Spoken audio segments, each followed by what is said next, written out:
All right.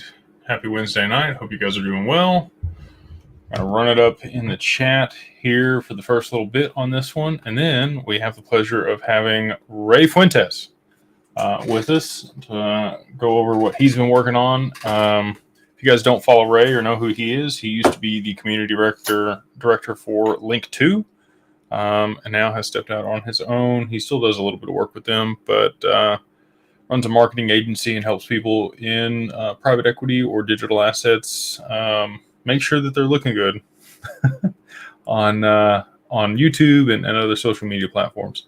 So known Ray for a long time, good friend of mine. Excited to have him on, and hopefully you guys will enjoy the conversation once he gets here. He did say he's going to be about 30 minutes, maybe a little bit longer before he's able to get on, and that's okay because he's over there Pacific Standard Time. So it's only like 7 o'clock for him. So anyway, big things happening in the digital asset space as usual. It's never a dull day, or rarely is. Still seeing some green price action, which is nice. Trending sideways, but up. With an upward. What's Greg Manarino say? A sideways walk with an upward drift. I don't know if you guys watch him or not either. Greg's gotten to the point where he's a little bit of fear mongering, which I guess he kind of always has, but he's super sharp. He's an older gentleman, lives in Vegas, talks about macroeconomics. If you haven't checked him out, I would, if you're into that type of stuff, looking at the markets, he does daily videos, Greg Manarino. So I used to watch him all the time. I've kind of backed off maybe over the last year here. He was one of the people that are in my top 40 people to watch for macro. So, and if you want that list of all the people that I follow for putting things together at a global scale and in different types of markets, we do have that in the mastermind. I think that we have a lot of resources there for people that make it really fast and easy for them to figure out, who to listen to, where to go, what to do, all that stuff. And then, we do have a lot of chatter out there about potential settlement of the Ripple lawsuit with the SEC. I'm going to go out on a limb and say that doesn't happen tomorrow. The Bloomberg article, it being at the top of that, that's a good sign. Brett Garlinghouse is making the rounds, discussing some things. They did back, I don't know if they backed John Deaton or just the Republican PAC for Trump, but it's good to see them throwing some weight behind a political party. And if it is John Deaton against Senator Warren, I think, that'll be really interesting. I hope that John Deaton is able to take that spot from her. I think that would be really good for crypto as a whole, and adoption, and really just politics in general. Get away from Senator Warren. So if you haven't checked that out, if you do like John Deaton, I think he still has the capability to accept sponsors for his campaign. I don't know how much longer that's open for, but if you do like him and you like what he stands for, it's never hurts to support people. We did go to his, he had an event at Consensus that he put together, and I was really surprised to see some of the people that attended that. Pleasantly surprised, honestly. It was a lot of the people you see there on Twitter that are a bit more Bitcoin, Ethereum, macroeconomic centric that showed up there. The Wolf of Wall Streets and Mario and some of those guys. So it was nice to meet them in person, but it was cool to see that they were backing John. And obviously, I think he just stands for crypto in general and wants to see the whole space do well.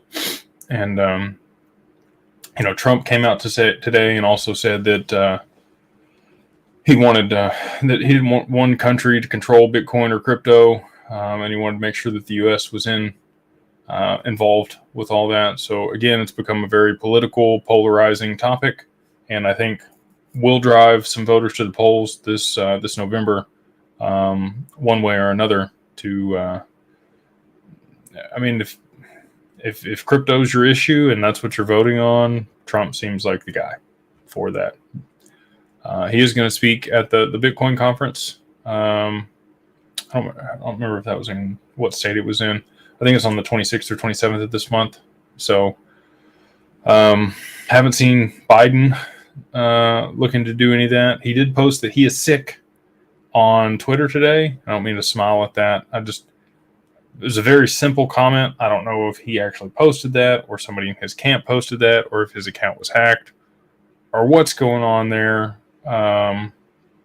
He apparently has COVID, according to some reports, based on what I've heard. And, we don't wish him any harm. After the debate and everything that's kind of transpired, it wouldn't surprise me if they did remove him from the race. And, Kamala stepped up or somebody else from the Democratic Party tried to replace him on the ballot. It's a little late in some states. His name's going to be the Democratic nominee. So I don't know what they're going to do on that side, but it doesn't seem that the Democrats are behind crypto as a whole. The SEC and Gensler, while he's been in charge there, have been going after crypto the entire time. Not totally unjustified. I probably have a little bit different opinion than most people on that. The reversal of the Chevron doctrine really doesn't give them a whole lot of right to go after anybody because Congress hasn't passed any legislation when it comes to digital assets, naming them securities, commodities, or anything else. The only precedent we really have comes out of the Ripple case with the SEC and that XRP in and of itself was not a security. So I believe they've submitted everything that they need to for the judge to make her final ruling. So we're looking for Torres to issue her final ruling in that case. We are in the period that the majority of the attorneys that cover that case have stated, it would be normal to see a ruling sometime between now and September. So I don't know, again, a lot of news floating about, maybe around a settlement or a final ruling tomorrow. We'll see if anything transpires on that front. It would be nice just to have an ending to that case. And, I'm sure for Ripple in particular to be able to move on and be able to transact business. And they're still going to be handicapped until Congress really issues legislation. We need stablecoin regulation here in the U.S., which would designate XRP as a bridge currency. And then I think you could see some significant adoption. And again, SOB 121, it still stands. But again, the Chevron doctrine, who knows how that shakes out. But there are, if that still stands, some extra accounting and measures that any financial institution dealing with digital assets and custody those on behalf of other people will have to abide by. So I'm hopeful, all that stuff is lining up. Looks like, we could see regulation any day here from any number of directions. And that benefits the whole space, right? So with that, we'll go ahead and hop into some questions until Ray gets here. Run it up in the chat like we normally do. Again, he's going to be here around, should be close to 9:30, 9:40, somewhere in there, Central Standard Time. And if you are on the East Coast, it'll be 10:30 or 10:40. So, and then, if you're joining us from abroad, it could be a very different time. We get a lot of, and I'll say this, it's cool to have different people from Europe hop in here. I know it's very early morning there. And then we do have others from Australia that tend to chime in here on the chat. So if you're in any of those jurisdictions, very cool to have you on here watching, and it is much appreciated. All right, so let's see. What do we have here in the chat, and what can we start it off with? Kevin Rowe. Yeah, so I talked about this the other day when I was on here. Jack McDonald and Link2 and PolySign and that whole deal. I guess they were going to have a roundtable discussion and talk to Link2's investors, but it looks as though Jack has backed out of that. I'm sure it's on his lawyers or attorneys' mandate that he's done that. I would expect that he probably said that he would because he wants to. He feels like people are deserving of an answer on things. But, your legal counsel at the end of the day is there to advise you and mitigate risks. I don't like that. I would love to have actual, this is what happened and this is how we're going to remedy the situation, or this.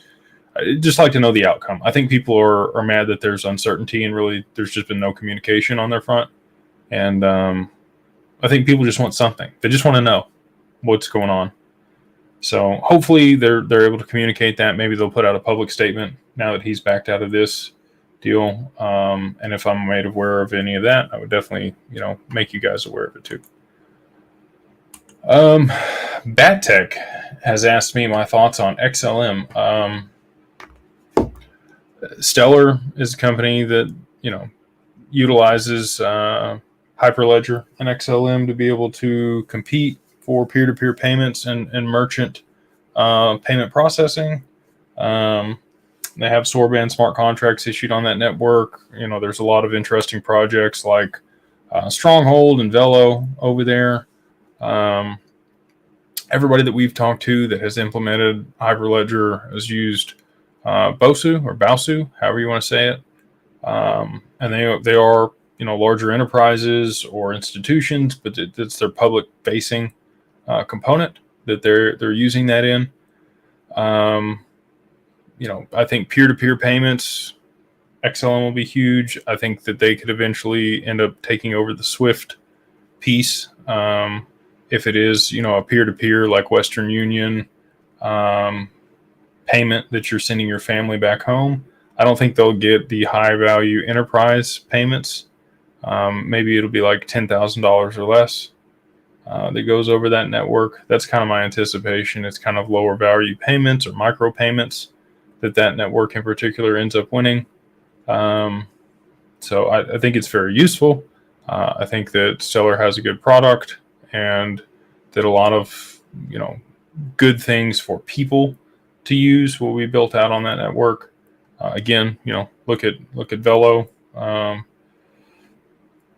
That's a good project. I've done a video on that, and I haven't seen a whole lot of NFTs or anything like that minted or issued on XLM or Hyperledger. But yeah, for peer-to-peer payments and merchant services, I think it would be widely adopted.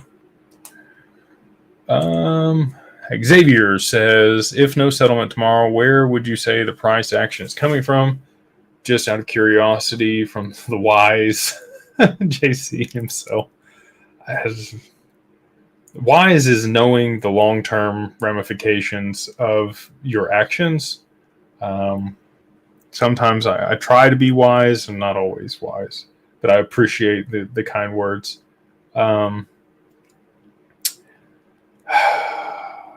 I think there's a rotation from risk on assets into crypto is still risk on, and so is the Russell 2000. But I think people are scared of treasuries right now. You're seeing a rotation into gold and silver. There's price action there also. I think people are moving from being consolidated into large cap stocks or blue chip stuff like Bitcoin and Ethereum. Even though we have seen Bitcoin, come up over the last couple days here, there was another billion Tether minted. So I think that's really what's driving that price action on Bitcoin. Maybe speculation on the ETFs for Ethereum is what's driving action there. We did see a run up for Bitcoin, prior to the ETFs launching, and then some downside before it continued higher. So I think it's a rotation into XRP. I'm not a chart guy. I'm not a TA guy, but this is also, in alignment with the 7-year cycle that's if you layer the previous chart over this one, like on the logarithmic scale, and the move that's going to come out of this, would be pretty substantial, but it's over an elongated time frame versus the protracted one that originally had from 2012 until 2017, 18. Obviously this one's been longer, so we should have even more upside if you believe in cycles and charts, which crypto has operated in that way for a long time, so I'm not going to question it. I'm betting on it, right? Just like all of you are. So I think, once you get a little taste and you do see some upward movement, people start to get behind things. I think the majority of what has driven the rally so far has been retail buying in off the exchanges. Once we start to see, significantly higher prices, I think that'll be institutional adoption. And that's the only thing that'll make sense, because retail doesn't have enough liquidity to push XRP. And I've said this before. I don't think that XRP will hit a new all-time high unless we do get some type of institutional money moving into the asset. We have more supply than we did on the market in 2018. And there is more liquidity. There's more pairs, more exchanges do list XRP at this point. So I have to see. That's kind of my speculation. I think it's just a rotation from some of the other assets into XRP, and people have seen some big movement, over the last weekend, and because of that are starting to pile in anticipation of it being much higher. I see other accounts on Twitter and social media starting to take notice and pumping it a little bit. Even accounts that are traditionally Bitcoin maxis and people that don't necessarily enjoy or like XRP, they've also posted about it and say that they're watching it. So with that, I think you're just seeing, people hopping on the train, hoping that they don't miss the boat.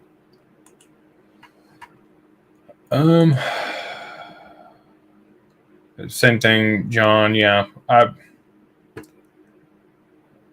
I think that, again, Jack, his attorneys there at PolySign have just said, hey, look, this isn't a good idea. Even if people sign NDAs, word's going to spread around. We just don't need the extra press on top of what we already have and the situation we've already waited this long to communicate.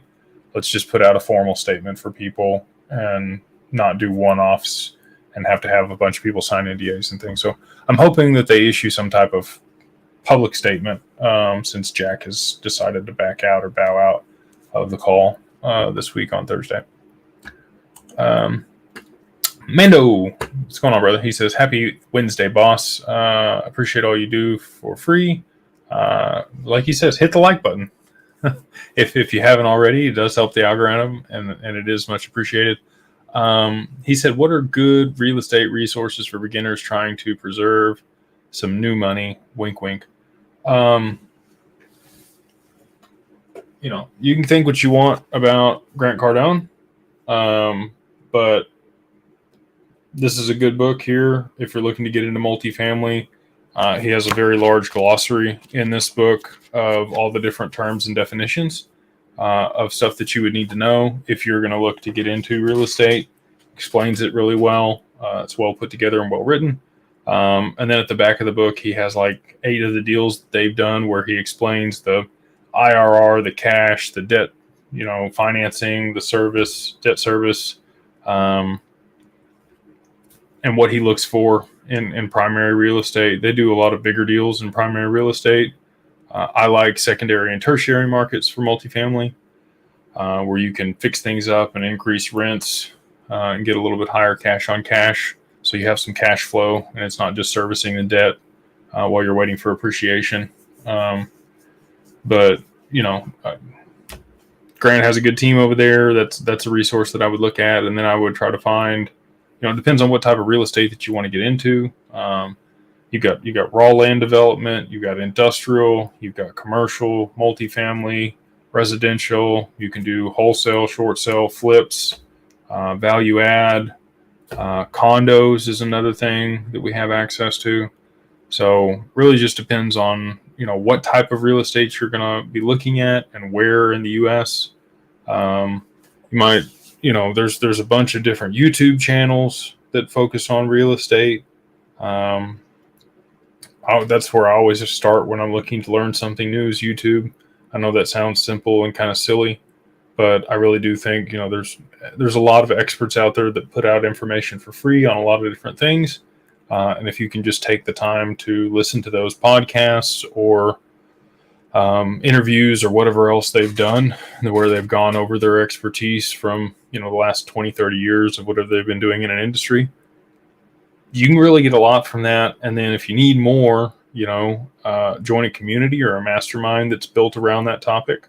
Again, figure out which type of real estate you really want to get into.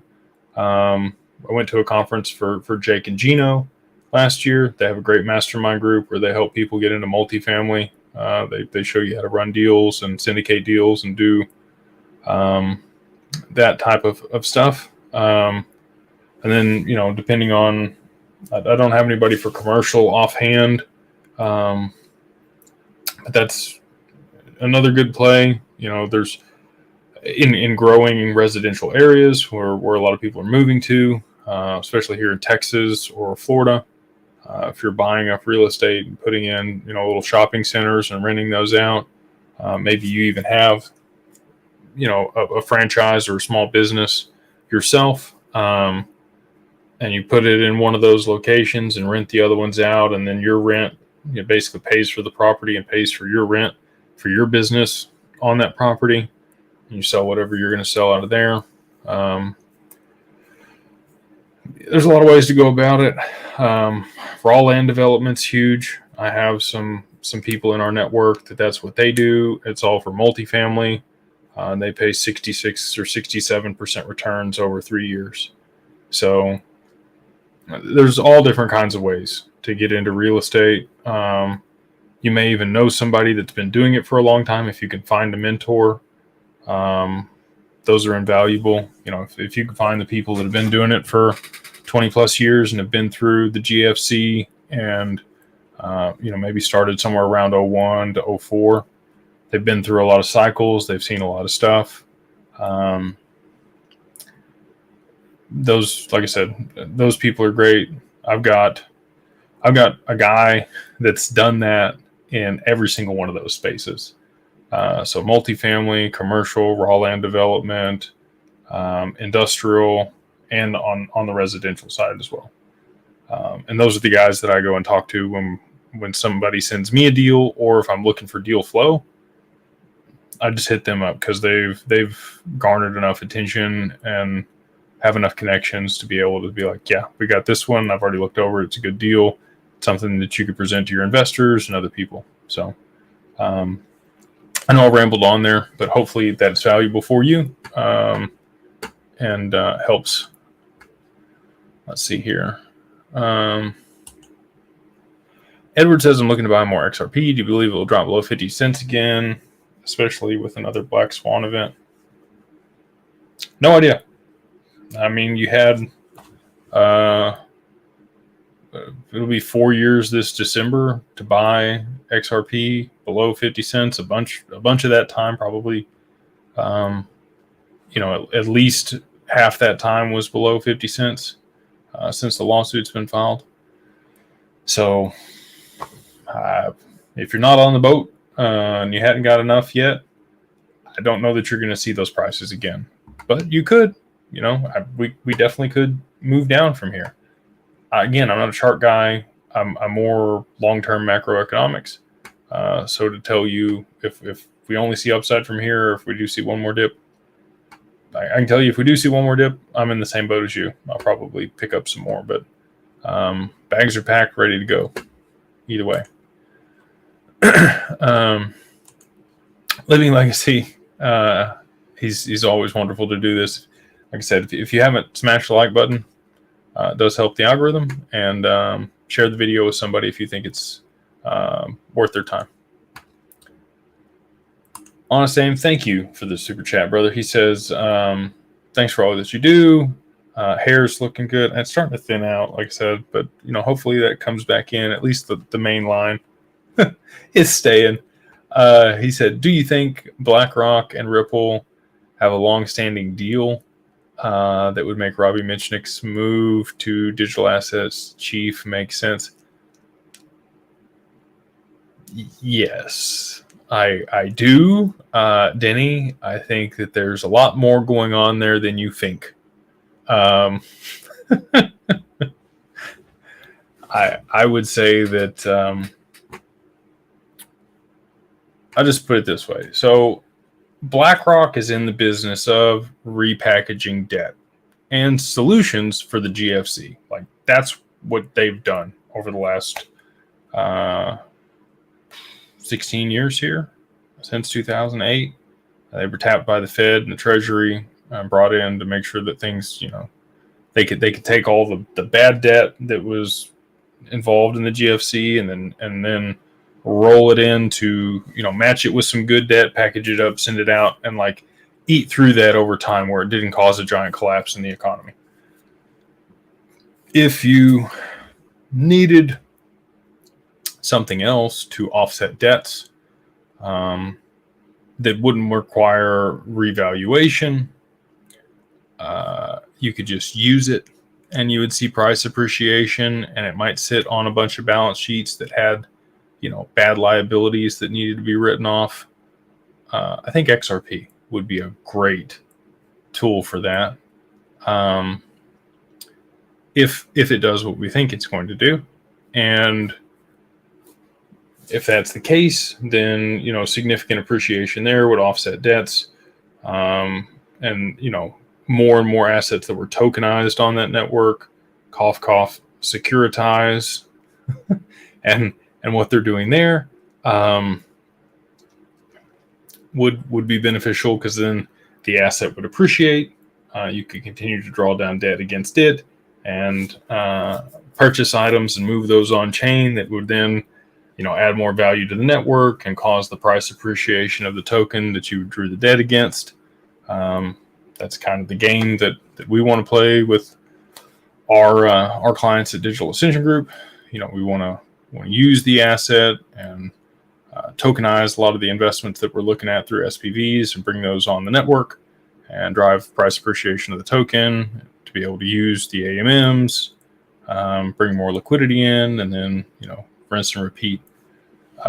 So yeah, I definitely think that Ripple and BlackRock likely have a long-standing relationship, and it makes a lot of sense that Robbie ended up moving over there after his time at Ripple, which no longer shows up on his LinkedIn, by the way. AJ Trades says, what do you think would be the ROI for HBAR in the next 5 years or so?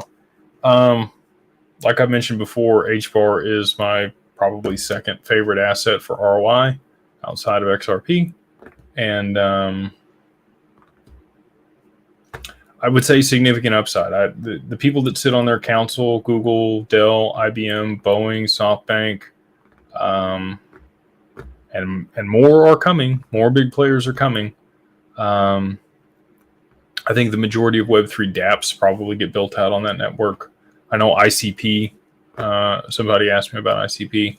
Oh, just right above here. I see them as competitors. Hashgraph is more secure and has higher throughput than the majority of other blockchains, because it's not a blockchain, it's a hashgraph. And I'm probably partial to, I do live here in Dallas, and they are headquartered here in Dallas. Swirled Labs, Mance and his team. So if I had to put numbers to it, again, it's probably corollary to adoption. So I would just say, and the other thing I do like about HBAR is the fees are fixed in dollar denomination. They're not a percentage, or like XRP's fees are drops, right? That's how they're denominated, is it's actually in drops of the asset. Whereas HBAR is like dollar. So even as the asset scales in value, the fees don't go up on the network.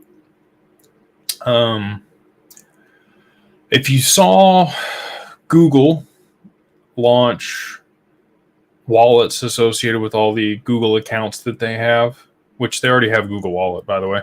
But if they launch digital wallets on HBAR's network or Hedera's network to be able to move value and transact, I think that could drive the price, potentially 100x from where it sits today. Then you got Dell and Boeing. Boeing, if they were to revamp their logistics system and all of the parts that they use and transact with, and that value is to move on chain, you could see some price appreciation from that. There's a lot of different use cases or applications for Hedera that I think could be beneficial, and I think you could easily see 100x in Hedera over the next 5 years here. Ray, there he is. How are you, sir? I'm doing well, Jake. It's good to be seen. Thanks for allowing me to hop on here last minute. Man, it's been a busy day, a productive day, a good day. How you doing? Happy doing good, man. Appreciate you taking the time out and joining us on here. Yeah, absolutely. I just got out of a really interesting conversation with the CEO of the XDC network, Sunil, and the CEO of Credor, the entity that tokenized that first promissory note on the XDC network, and we're going to be doing a live stream on since they're in Singapore. It'll be my Sunday, their Monday, but it'll be a good production, and just a lot going on, man. What's up with you? How are you doing? Same stuff, same as always. Still running things with family office. We built out the RIA, so migrating people over from standard custody to Archax, setting up accounts with Anchorage to be able to do the same there. Working on a couple more ways to provide yield for people on their XRP and qualified custody. So we already have one partner where we're capable of doing that. That should go live, the very beginning of next month for our clients. So it'll pay all their fees and put a little jingle in their pocket, which is good. Yeah, that's what we're here for, that jingle jangle. 100%, man. I feel lately it's just been a jungle, not a jingle. And it's been hey, but you know what? It makes for those up times that much more enjoyable, and then also the accomplishments that you achieve during the bear market. They help you ride the waves when they do come. So yeah, the people that have done the work in the bear market and have put the work in are going to see a lot of the fruits of their labor on the other side of this. And I don't think we're too far off. What do you think? Are we in for some price appreciation here over the next 30 days? Man, well, I didn't XRP jump up to like north of 60 cents. Let me. I haven't looked at. Oh, we're back down. Dang it! Jinxed it, right? Oh, sorry guys, I gotta go.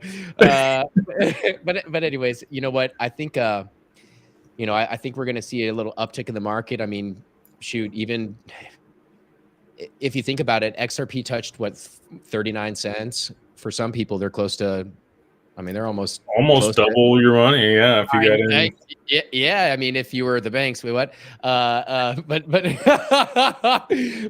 But no, it's. I mean, kudos to those who time that. Me, I'm just dollar cost averaging up and down. And the reason why I'm doing that, because I have faith that this technology that we're investing in the community, the people, the movement, the ethics are the intentions are right. Like DEI says, we're in the right side of the law and the good guys.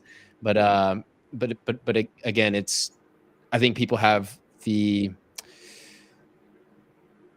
hope that things happen on their timeline, and of course, there's things that we can't control, and because of those reasons, you just got to go with the flow and DCA up and down, or if you've already if you're already positioned, you just hold off. I don't know, whatever your personal situation is, just write it out. Like I was in and again, none of this is investment advice, but I'm just speaking from personal experience and prior conversations. Was the hardest thing to do is just nothing. and it's because you get caught in whatever narrative, up or down, and for me, it's like, well, shoot, if it's going down, I need to buy more. If it's going up, buy more, hurry up. And so I'm always spending money no matter what. Yeah.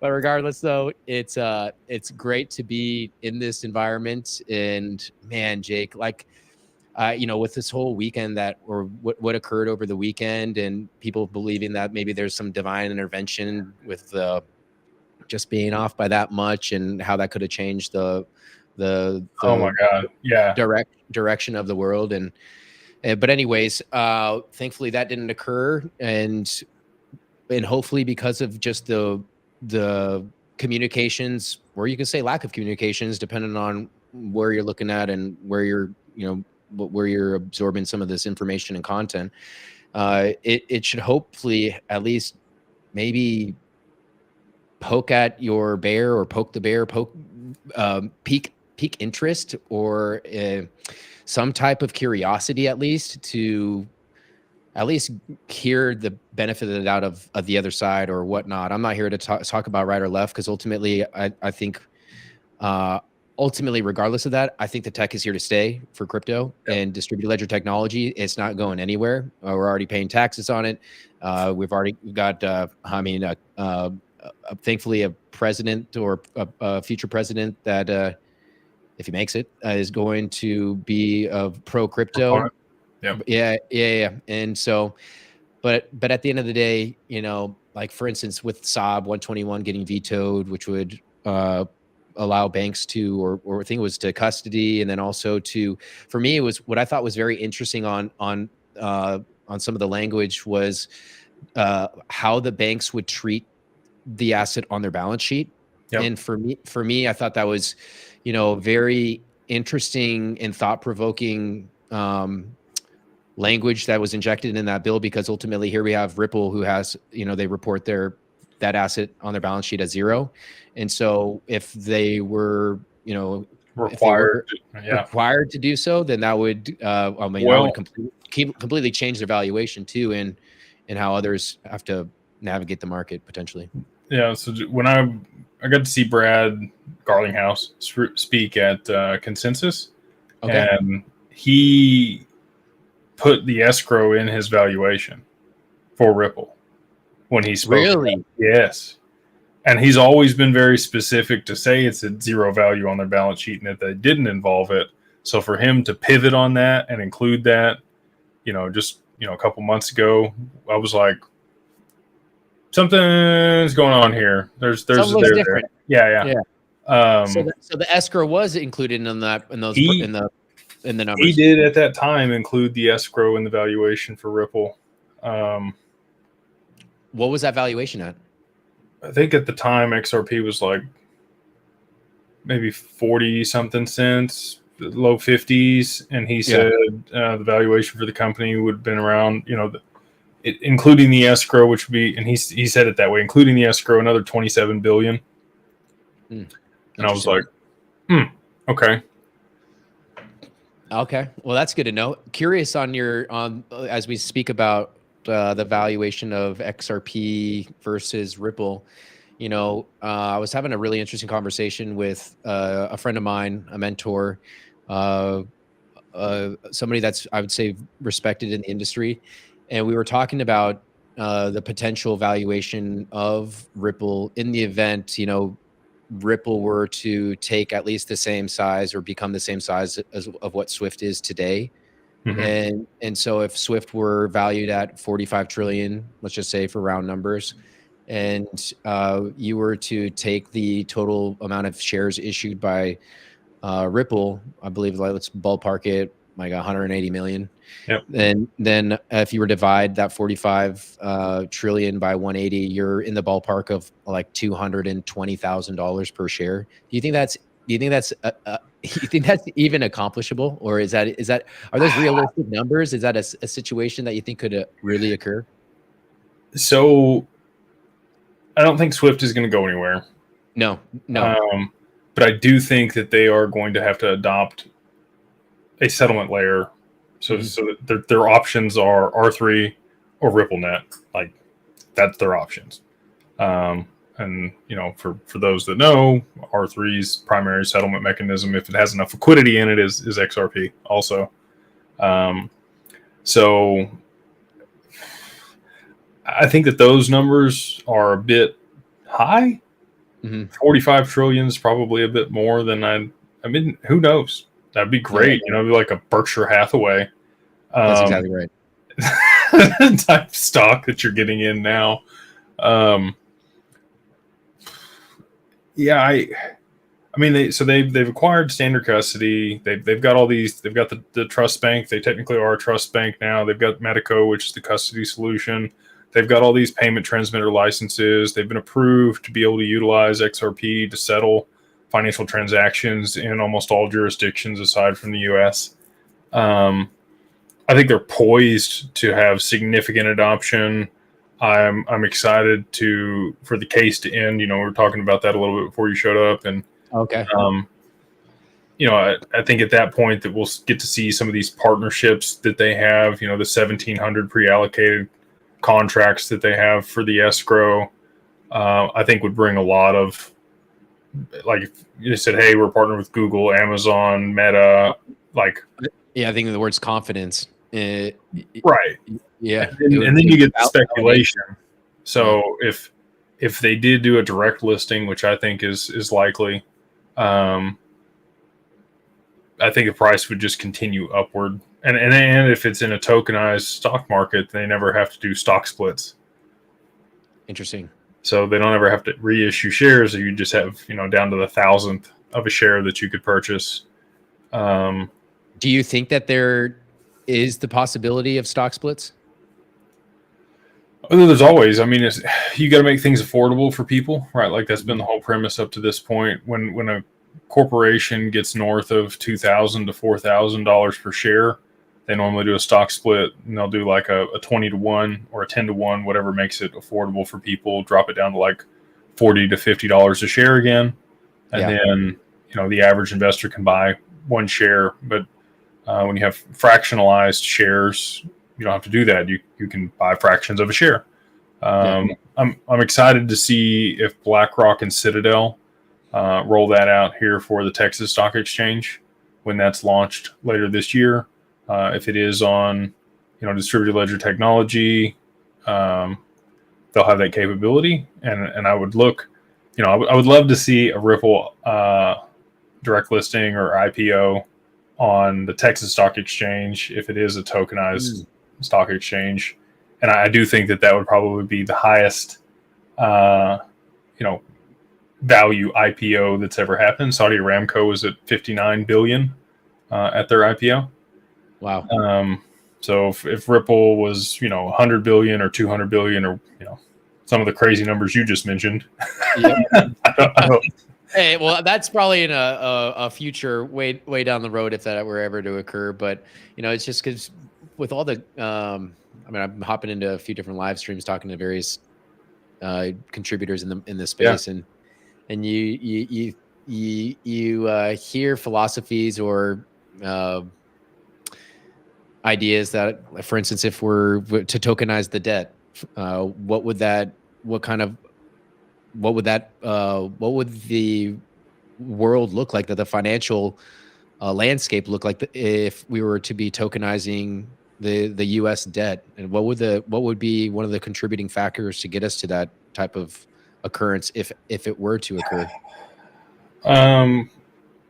The Treasury would have to adopt the technology, right? So you need that. We're already tokenizing treasuries, so you're technically tokenizing debt, U.S. debt now. And that's boring, right? People are like, tokenized trade, like, what does that do? It doesn't do a whole lot, to be honest, but it's kind of an MVP. It's one of the things that you can easily do. It's low risk. It does provide value for people that, want to swap from a digital asset into a treasury or move to a risk-off asset very easily through exchanges, or, I guess that would. I don't know that there are any exchanges. I know that there's broker-dealers that allow you to do that. Do you know anybody that has tokenized treasuries on their platform that allow you to swap from crypto into tokenized treasury? Oh, man. Well, Not that I know of, but if you were to think that if Ripple were to be something like that, could you classify that occurrence as a hypothetical, um, uh, a relatable occurrence if linked, or excuse me, if Ripple were to become the lender of last resort, and you are you asking if you can invest with crypto or Well, just that's with what, fiat? yeah. So, I mean, you worked for Lake 2 for a I period of did. time, and we can get I into some of that if you want to. Sure. They allowed you to use Uphold and integrate that to your wallet to be able to swap your crypto directly for private equity, right? That's correct. And that was pretty novel. That liquidation was occurring on the Uphold side. So just Okay, for so yeah swap for for cash there, and then they would send it over to y'all, and you'd be able to swap that for the uh, the the equities. the SPV, the special purpose vehicle representing the underlying equity itself. So that is correct. And so for me, it's I was just coming out of a different live space or production, and we were talking about just this because that was part of the reason which I felt like it validated the why I was moving into this space. Here you have this completely liquid environment where you can, use your XRP to go into private equity to, I mean, when we had the Global ID debit card, or when Uphold re-releases their Uphold debit card, you had the ability to use that as Payment. payment. I mean, the receiver is receiving cash, but the same rule applies, and or at least you're using the value or the liquidity in the form of XRP. And so that's where I thought it was just, and so here the fact where it's like, is XRP a security when you can use it to fund a Ripple SPV on Link2's share of private equity. But I mean, that's just one characteristic of a transaction that can be used for, Well, for you're able to fund that transaction with cash, and cash isn't a security, Yeah, right? exactly. Oh no, 100%. No, that's what I'm saying. But XRP can, uh, I mean, right now, Judge Annalisa Torres said that yes, XRP is in a security for some transactions. However, some were sold to institutional investors in the form of a security. Greg Kidd, took an option of a million XRP or a billion. Yeah, billion at Yeah, 0.003 cents. yeah. So I mean, that in itself would classify it as such. And so, but again, here we are talking about the Fit 21 bill, and that would define certain transactions or qualities would be under the peer review of the CFTC for those non-security type transactions, and you have the SEC that could potentially lean in on those security related transactions. Do you think that there's going to be another um, uh, what's the word I'm looking for? Not a regulatory body, or like what the SEC FINRA is for the SEC. Oversight committee, or Yeah, just an oversight committee, or there's another word for what FINRA is to the SEC. It'll come to me. well, But regardless, though, do you think that there's going to be a new government like agency? Avara in the Middle East, so a virtual asset regulatory authority that partners with the DIFC, which is their like SEC entity, Okay, right? But the VAR is specific for digital assets, so something that's specific for dedicated. digital assets here. Exactly. They could create a separate division if they wanted to create a completely separate asset class and not designate it as anything else, which it definitely it kind of is, right? Like these are a different financial product that hasn't really existed before. It's a component of software that moves value inside of an ecosystem. It could be, something that provides treasury services inside of a company. Just there's a lot of different use cases for this, but it does move value, so it is a financial product. Mm-hmm. They've got some problems in the Middle East with that, right? So there's still things that they are trying to work out. The VARA, they feel like they're over everything because they have the Virtual Asset Regulatory Authority. But if you're tokenizing securities, then you got to deal with them and the DIFC because they both have rules that are involved. So I don't think you can have just like one or the other. I think that Congress should pass rules and oversight, and maybe that's Fit 21, that allow each of the regulatory agencies that we currently have to have specific guidelines around digital commodities or currencies or securities. Whatever they're over, they should have some type of framework that Congress provides that agency to provide oversight and be able to, enforce the laws in this new asset class for whatever asset they deal with. Because again, if you just have a separate authority, then you have like a butting of heads between the existing ones that are going to have, because all those are going to be tokenized eventually anyway, right? Like all that's going to move on chain. So yeah, I do want to touch on this real quick, just before we move to the next thing. Aprod, he said, I literally just said that XLM was going to be used for Swift, and now that Ray's here, I'm saying XRP will. I literally said in that conversation that I felt like anything that was $10,000 or less would potentially move over XLM. So Swift moves high value payments internationally.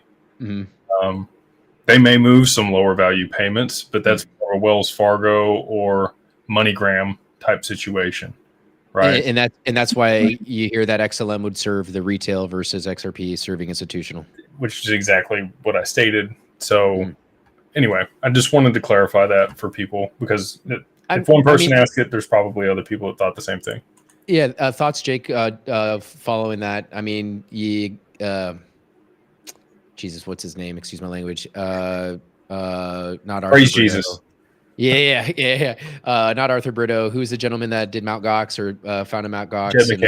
Jed McCaleb. I mean, it's the same protocol, right? Just less 50 billion in inventory. They burn half of it. The other thing about XLM that kind of gets me is they can issue more of it. So the origin account wasn't black hole there. They could issue more. Okay, so it's an inflationary. It could be. It hasn't been up to this point. They don't really have a treasury mechanism for them to be able to hold price stability like the XRPL does, right? So they release a portion of XRP every month, and again, people are upset about that. But in order for it to be able to move payments, you can't have crazy volatile swings all over the place. Otherwise, when you sent money on the other side, it would get there and would be the same value that you sent, even if it does settle, almost immediately. Yeah. In to that point, is that why you believe Bitcoin wouldn't be a great vehicle for payments due to that volatility? Or, I mean, obviously we know it's a proof of work, which could slow down and be dependent on, but it will depend on gas. The volume on that network and the gas fees associated with that, like it definitely doesn't make sense for small payments. No. And depending on the latency on the network, sometimes it takes hours to settle, right? And if Bitcoin did have a big move higher or lower during that period of time, now again, your payment gets to the other side and just isn't the same value as what you intended to send. Yeah, I don't know. I know that you speak to a very like a digital friendly community that's also, I want to say, very educated in this space. And so I think for anyone that's potentially that's new to blockchain, and many, it seems like Bitcoin was the first asset they kind of dipped their toes in with, and that was truthfully mine. And I can tell you, Mac, in 2021, I remember when I made my first real. I think I purchased a few Bitcoin, and then I had sent that enough to where I was like really gung ho on this investment. And I just started dating my girlfriend at the time, who's now my wife. But I remember I had to drive 35 minutes to get from my house to hers, and there was a few times in that investment career earlier on where I would drive from my house to hers, and it would take another 30 minutes until that transaction would settle, and the whole time I'd be sweating bullets, man. Yeah, you're like, did it get there? Is it? What did I do? and so, but anyways, thankfully they always got there, but. There's other pitfalls in this ecosystem to be more mindful of than to be worrying about that. There's so many bad actors out there that with all the scams and phishing emails and all those things to be mindful of, or getting imitation text messages pretending to be like your financial institution. I mean, the way that how savvy these hackers are getting is just scary and mind blowing. I mean, to the point you got to get a second phone, or you don't do anything on your smart device, or you don't even answer your phone anymore.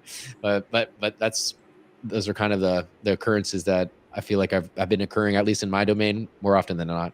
Yeah. Well, it's, we deal with the institutional custody side, right? So that doesn't happen as often. We did have a client's account get dusted the other day. What is that? So people will send like microtransactions of XRP to accounts, and they attach a memo, and it'll have an attachment. And if you click into it, and interact with them, then they can potentially get the keys to your wallet. And, people are getting creative on this stuff. So, and I'll just say, if your wallet gets a bunch of micropayments for like 0.00001 XRP, it's free XRP for you. Don't engage. Don't click the attachment. Don't click the memo. Just more XRP in your wallet. Oh, wow. Hackers, did you hear that? Keep sending that my way. That's funny. Well, what else is going on, Jake? You said you wanted to chat more about was it security tokens or the future growth potential? We run that side down. I guess you and I have chatted about what you do now. But if I don't know that everybody knows, how you've transitioned, what you're doing. So I just kind of want to give you a spotlight to be able to share that with people. If there is anybody else out there that you could help. And we have put Ray's channel up here at the top. Very cool. If you want to go check that out here on YouTube, he has crossed, are you at the 2,000 subscribers yet? Or you? I think I'm getting close to 2,500 now, Jake. Can you believe that? Anyway, go check out Ray's channel. He puts out a lot of good content. But if I gotta have you on.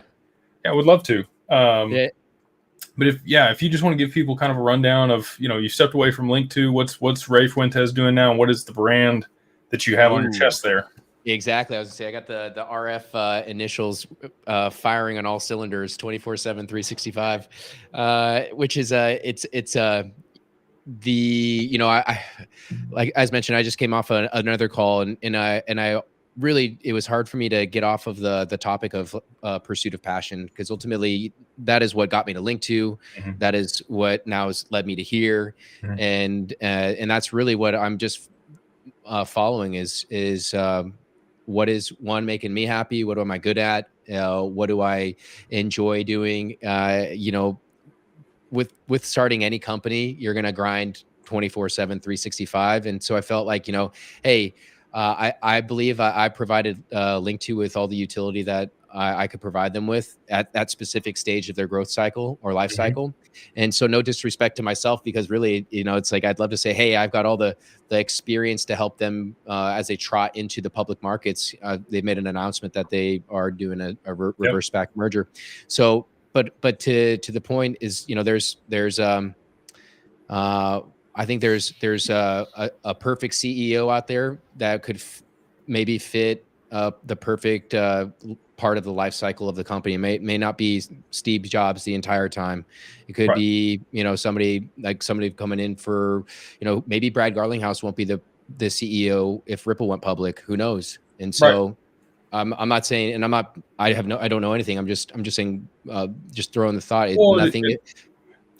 So I've worked in M&A, and I did that before I got into what I'm doing now. And when you're $1 million company, when you're a $10 million company, when you're a $30 million company, when you're a $100 million company, when you're a $1 billion company, each one of those people that should be running that company has a different skill set. Yep. And if it's very unusual that the founder of the company ends up being the CEO when it's a multi-billion-dollar company. Like people see Zuckerberg and they see Bezos and they think, okay, well, that's just how that's supposed to be. That's how it works. Not normally.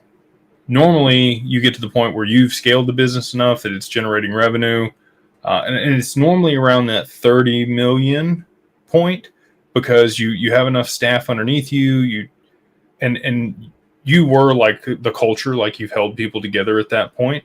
But that's when you've probably scaled to a large enough staff that you don't necessarily see everybody and know everybody's last name and their family and their children and like all of the cool stuff that you get at a small corporation, right? Yep. Like the culture, and you also kind of have to transition at that point in order to continue to be able to scale to an enterprise corporation. So you have HR, you have tiers of managers, you have an ops guy, a CFO, like you have, and maybe you even have a board of directors depending on where you're at in your growth cycle. So Exactly. I think people maybe just have that misconception that the founder always takes the company through its exit and IPO, and then continues to be the CEO even beyond that. And most of the time it's not. They'll end up hiring a CEO that's vetted and specific for that company size, that's scaled companies from that point on. And people don't think that that's like a job, but there are CEOs that come work for 2 to 5 years at a corporation to scale it from one stage to the next, and then they move to the next opportunity, because they don't want to run a public company, right? And so I think that's kind of what you were getting to. Like, you have a specific skill set that suits a certain level of company, and so that's kind of the demographic that you're working with now. Yeah, those early tech enabled private companies, and that is for instance, coming from Link2's platform, there's a company on there like Glint. Glint is an up and coming company that I believe is doing some great things, tokenizing gold using the Glint MasterCard. I've been supporting them with some things, and but that's just an example of the type of or caliber of companies that I'd like to continue servicing. Those that they have some funding, they have a great product offering that I align with as well, and I use. It would be it's easier for me to personally engage and align with if I'm bought into that products and services. Like that's why I was sell something you don't believe in. Oh man, that's why I mean, no disrespect to insurance brokers out there, but that was just so tough because the agencies will. I mean, thankfully, I'm a good broker. So you're selling a policy that has the appropriate language and endorsements to cover these people when the companies when shit hits the fan. But if you're working with a broker that's not reading the policies, doesn't know your operations, and sells you just some templated type of a policy, then and all of a sudden you have that one type of loss that says, hey, if you didn't do X, Y, and Z, here you go. And so there was just I knew what I was selling, but at the end of the day, it was just I wanted to be on the other end of that transaction, Jake. I always saw the passion in the eyes of the business owners, or at least many of them, that when I was writing the policy for them, it was typically, if I got to get in there early enough, I got to see, write the first policy and see that real stoke in their eyes as they're launching that company off the ground. And that was always inspiring and something that I was like, man, that seems much more rewarding than selling them something because they have to buy it, and that, but again, hey, my family in the industry, they do very, very, very, very well. And I've got friends in the industry, they're doing very well. So you're filling a need, so yeah. As an example, like I did industrial sales for a long time, sold B2B. They were going to buy that stuff anyway. Right. Just same thing for you. Like they need the insurance. They got to have it. Might as well work with somebody that you enjoy working with and make sure that they're going to take good care of you. Right. Yeah. But you don't just get up raring to go in the morning to sell nuts and bolts. At least I didn't. So, it paid the bills. I got a skill set out of it. It taught me a lot. I'm thankful for it. I definitely wouldn't be able to do the things that I'm doing today had I not had those experiences. But to your point, I wake up every morning excited to be able to help people with what we do now, versus back then it was like, okay, I'm going to work and maybe I'll get to do something cool with my time one day, Oh man. Yeah. So, no, there's now it's man, where can I find time? Jeez Louise.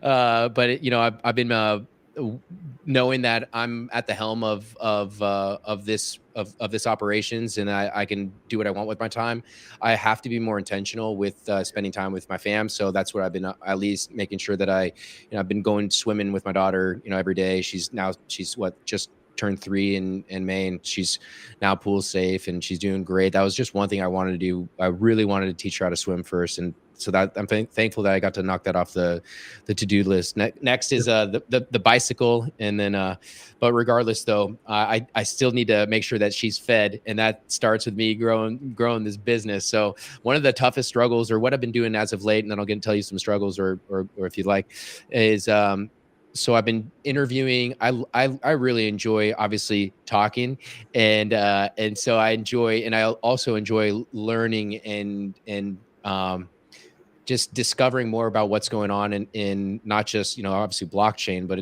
blockchain now, if you see what's going on in the world, it's being used as almost like a vehicle to reinvigorate stoke in politics and investing. And so I'm not saying that was by design, but it's very interesting how it's all related and getting some new people into the system, the unbanked and things of that nature. So, but regardless, I do think that there is an opportunity to seize wealth. I think that there is a transfer of wealth with basically maybe some new opportunities underpinned by some of these new systems that are coming out, which I think are encouraging a transfer of wealth, because somebody's got a new mousetrap over here, and the regulations seem to be conducive towards these new and emerging techs, and that's, I think that's the way it's inevitable.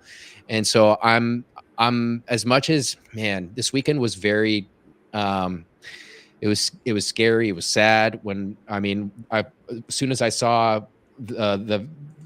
I wasn't watching the event live, but I think I saw the first clip probably within about 10 minutes of it actually occurring, because it was already online. But again, it's just so shocking and surreal to think if that was to occur, and a different path that we could be on right now, but also it highlights or underscores the possibilities of called good and evil that are pulling at the situation. Anytime there's technology, everything's on a bell curve, right? So I don't really look at everything as like binary, which I think a lot of the population does. It's kind of like, how good or how evil is it, rather than it's just good or bad, and I always err in the middle. You went to Mel's deal down in Cape Canaveral, which, if you guys haven't seen the footage from that, go check it out on Ray's channel. But he's,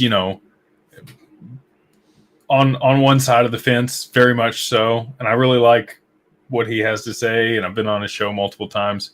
But I don't think it's going to be all sunshine and rainbows. Okay, it's not ever a utopia, but it's not ever a dystopia either, right? But you definitely want to fight for the good side of things, or what you believe in is the right way. That's the beautiful part of being an American, is you have the right to do that. So, and I want to keep it that way. But I think it'll be somewhere in the middle. You're going to have people that use this, all these technologies, AI, smart contracts, blockchain.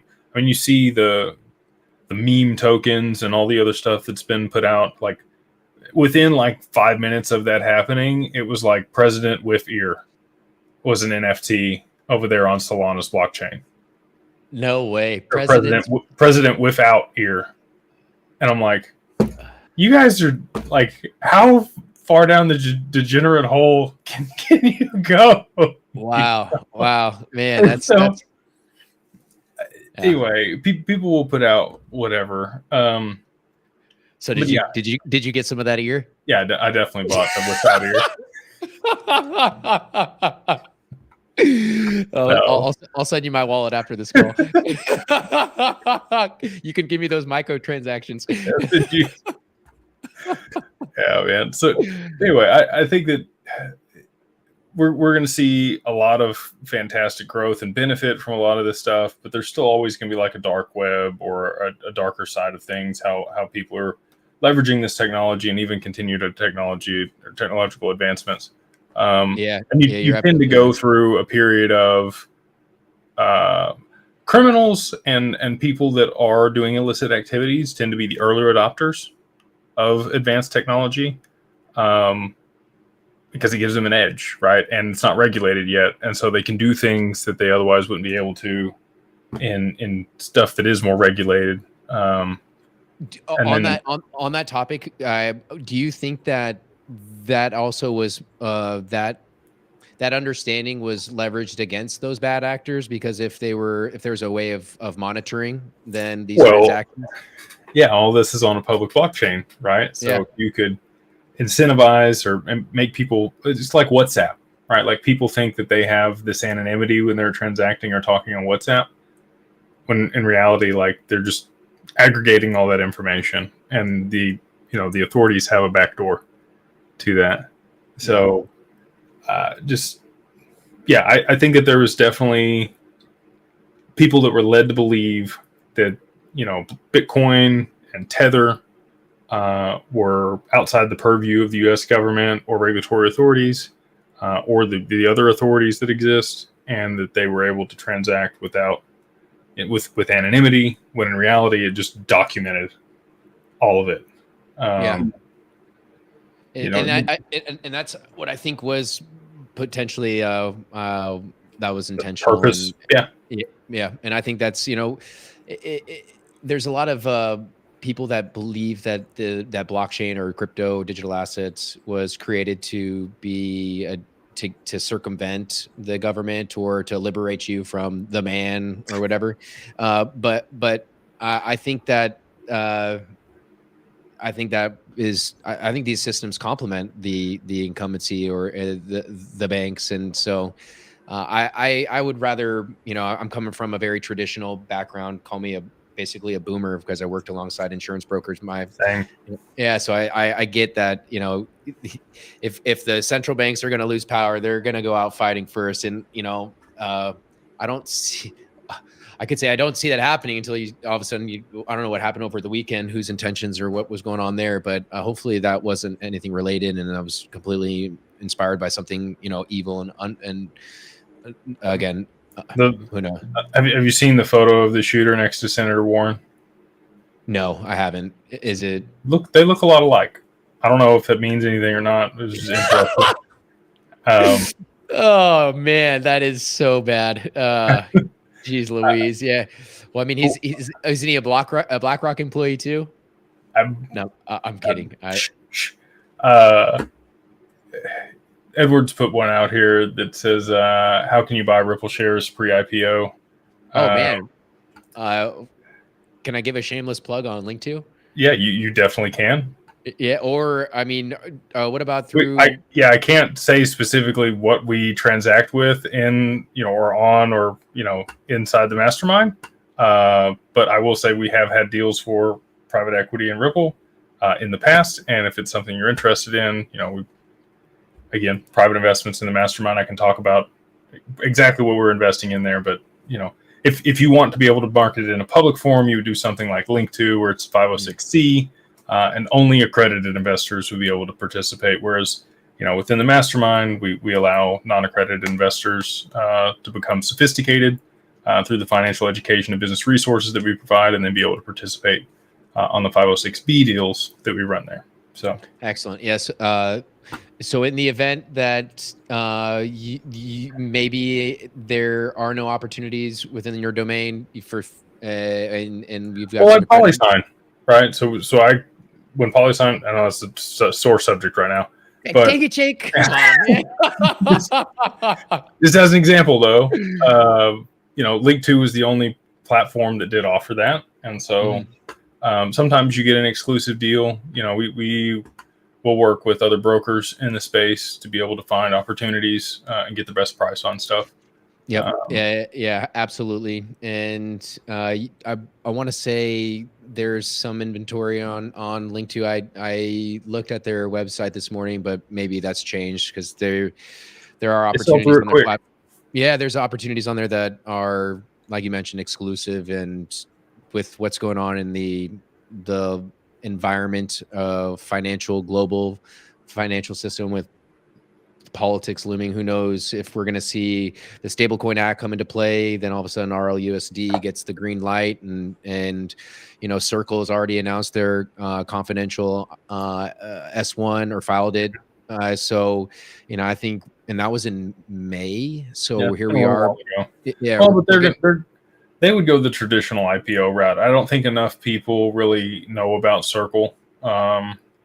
So they would do a roadshow with the investment banks and potentially issue new stock and dilute investors a little bit to be able to get more exposure previous to an IPO.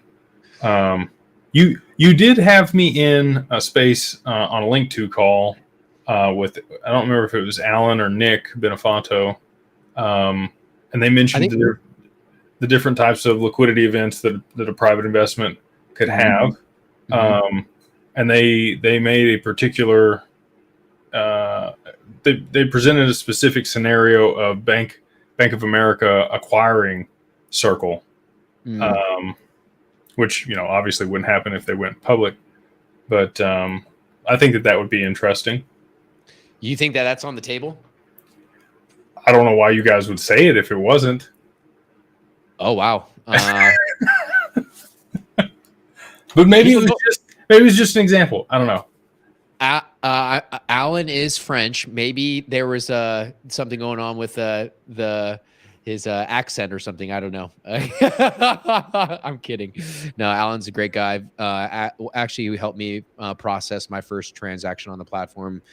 Brilliant He's financial. sharp. He's super sharp. Very talented man. I wish I got to spend more time with him at XRP Las Vegas, but I was busy doing my own thing, interviewing Jay Christopher Giancarlo, Jason from Glint, Quincy Jones. Who else? I brushed elbows with Bragg Arlinghouse, got to talk to him for a little, talked to John Deaton, Simon McLaughlin. So it was a really great time, and we'll see. Are you going to be going to the next one, do you think? Yeah, potentially. I had a conflict this year that I had scheduled a long time away and wasn't able to make this one. So, you know what? I was actually talking about you today, unrelated to what we've been discussing. It was more about you looking at your Beyond Broke mastermind course, because obviously I'm a member of that and appreciate what you guys have done there. And it's very inspiring because you have, the Carbon 1, Carbon 2, Carbon 3, the various stages of your membership or offerings. And are those token gated with the Discord, or how do you have that? Where are you able to talk about that? Yeah. So It's very streamlined how you're able to just go through everything's automated. Yeah, we or it's Max in the back. Just it's what it is. Yeah, I was going to say Max works his magic on the website and the integration there. It wasn't easy for him to build, and I can tell you that it can be problematic at times. But yeah, so we have social memberships, just $25 a month, makes it super simple for anybody to be able to get in there and get some information and get learn if you're new to the space. And people might say, well, why isn't it free? We're protective of the culture that we have, and we found that if people pay to be a part of something, they don't tend to poo-poo or cause problems. I've been part of other communities where it was free to be in there, and there's just a lot of Solana meme coin posting and other stuff that not quite as professional as we prefer. Yeah. And then I've been part of other communities where it was, $3,000 to $5,000 up front to participate, which it really just limits people's capability to get in there, right? Like if you are earlier on and you don't have much disposable income, kind of SOL, like you can't get in. So we wanted to make it affordable for anybody to be able to get in and try it. Be part of the community, get some of the answers that they were looking for. Carbon 1, you do get access to the resources and financial education that we do have on the website, and then along with that, because of those things, we qualify you as sophisticated, and you're able to participate on the private deals that we run in the community.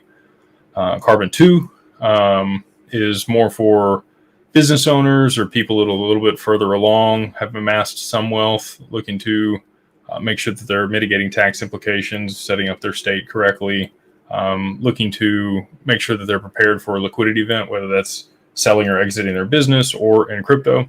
And then the Carbon 3 is primarily for people that are, a little bit further along and have things set up and do have significant cash flows and are looking for really bespoke and unique investment opportunities, either seed, pre-seed, Series A, some of the earlier investments, but are looking to allocate some decent capital in those positions to get significant returns. So awesome. Yeah. The reason why I was snooping around your website was because I'm working with I'm actually working with Boone Bergsma from Blockchain Labs. Okay. Are you familiar, Boone? He's spoken at both XRP Las Vegas conferences. He's tokenizing doing carbon credits on the XRPL. Oh, cool. He's got a SaaS company, but he's going to be helping me with the website and implementing some token gating, allowing people to potentially, we're going to tokenize the content and allow people to, if they want to sponsor upcoming shows, or maybe get an NFT of the GIF or the videos.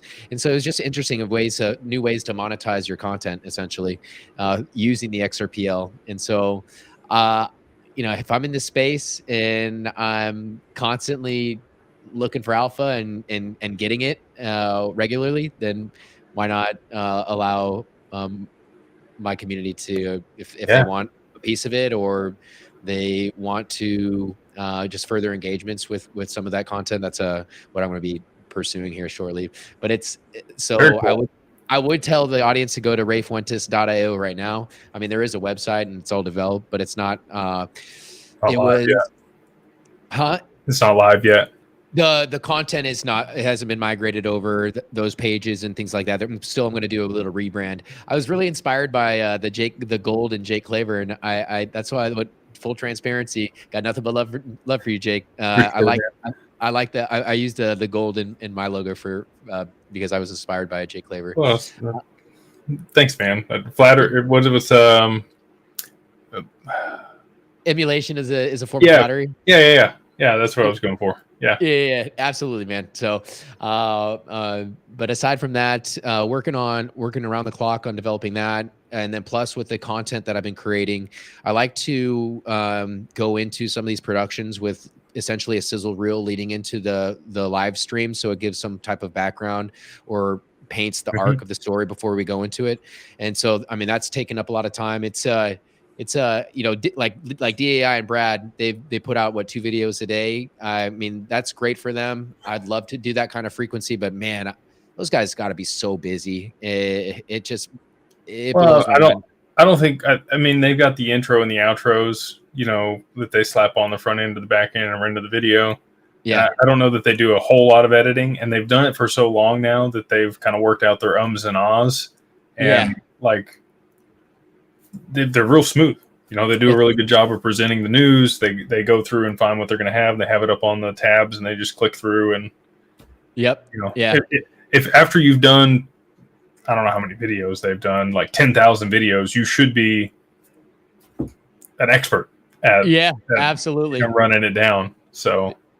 Well, you're there. I'll get there soon. And so, but it is all. It's about repetition and the quality content. And man, there's a lot going on. Tomorrow, I'm actually interviewing Jay Combo from Spend the Bits. We're gonna be talking about. Well, one, he's gonna demo his new app that he's built. Letting your community on some alpha. That they're working on is, well, actually, how about I save it for the show tomorrow? Just because it's let's just say he's going to surprise Hugo Filion because Hugo doesn't know what he's done with his own tech. And so, so we'll see. We'll see what flare action. Cool. Little flare action. And so, and you know what? I love my logo here because I feel like it's got a little bit of some flare qualities to it. So I'm all for it. Ray Fuentes or Ric Flair? Which one? That I like that. That's great. So, anyways, but in a nutshell, that's tomorrow at 12 p.m. Pacific Standard Time, 3 p.m. Eastern. We're gonna go for about an hour. But the only thing is, I'm thirsty, hungry on what I need to do for any type of intro for him, or if I just maybe we go straight into the alpha, because ultimately it's, it's software and it's awesome. So I don't know. I don't want to play that like that. Yeah, you do. Go ahead. It's okay. It's clickbait, Ray. Just say, look, like if you want to know, you can come over and watch it tomorrow, and you'll get the dirty. That for sure. No, I'm talking about going into the like for every production that I'm trying to do, I start the production with a video, like a highlight, like a reel that sets kind of the tone and the narrative of what's to follow. And with this though, I'm trying to figure out what type of video or montage I should 6 type of short clips that I would lead into our discussion. Is I'd hate to say like the world's falling apart and all that stuff, because but maybe there's a lot of stuff that indicates that that's kind of where stuff is at. Have you ever read The Fourth Turning? No, what's that? So it's a book. It's about socioeconomic cycles, and it talks about like somewhere between an 80 and 100-year cycle, or 4 generations, and how there tends to be a cataclysmic event. There'll be a point where people are at odds on two diametric ends of a spectrum. They're polarized about a topic, or it tends to end in like a war, right? So the last one was World War II. And then beyond that, the first generation out of that tends to go through a period of prosperity. So I think we're at one of those points now, and it tends to coincide with the change in the currency, the Federal Reserve currency.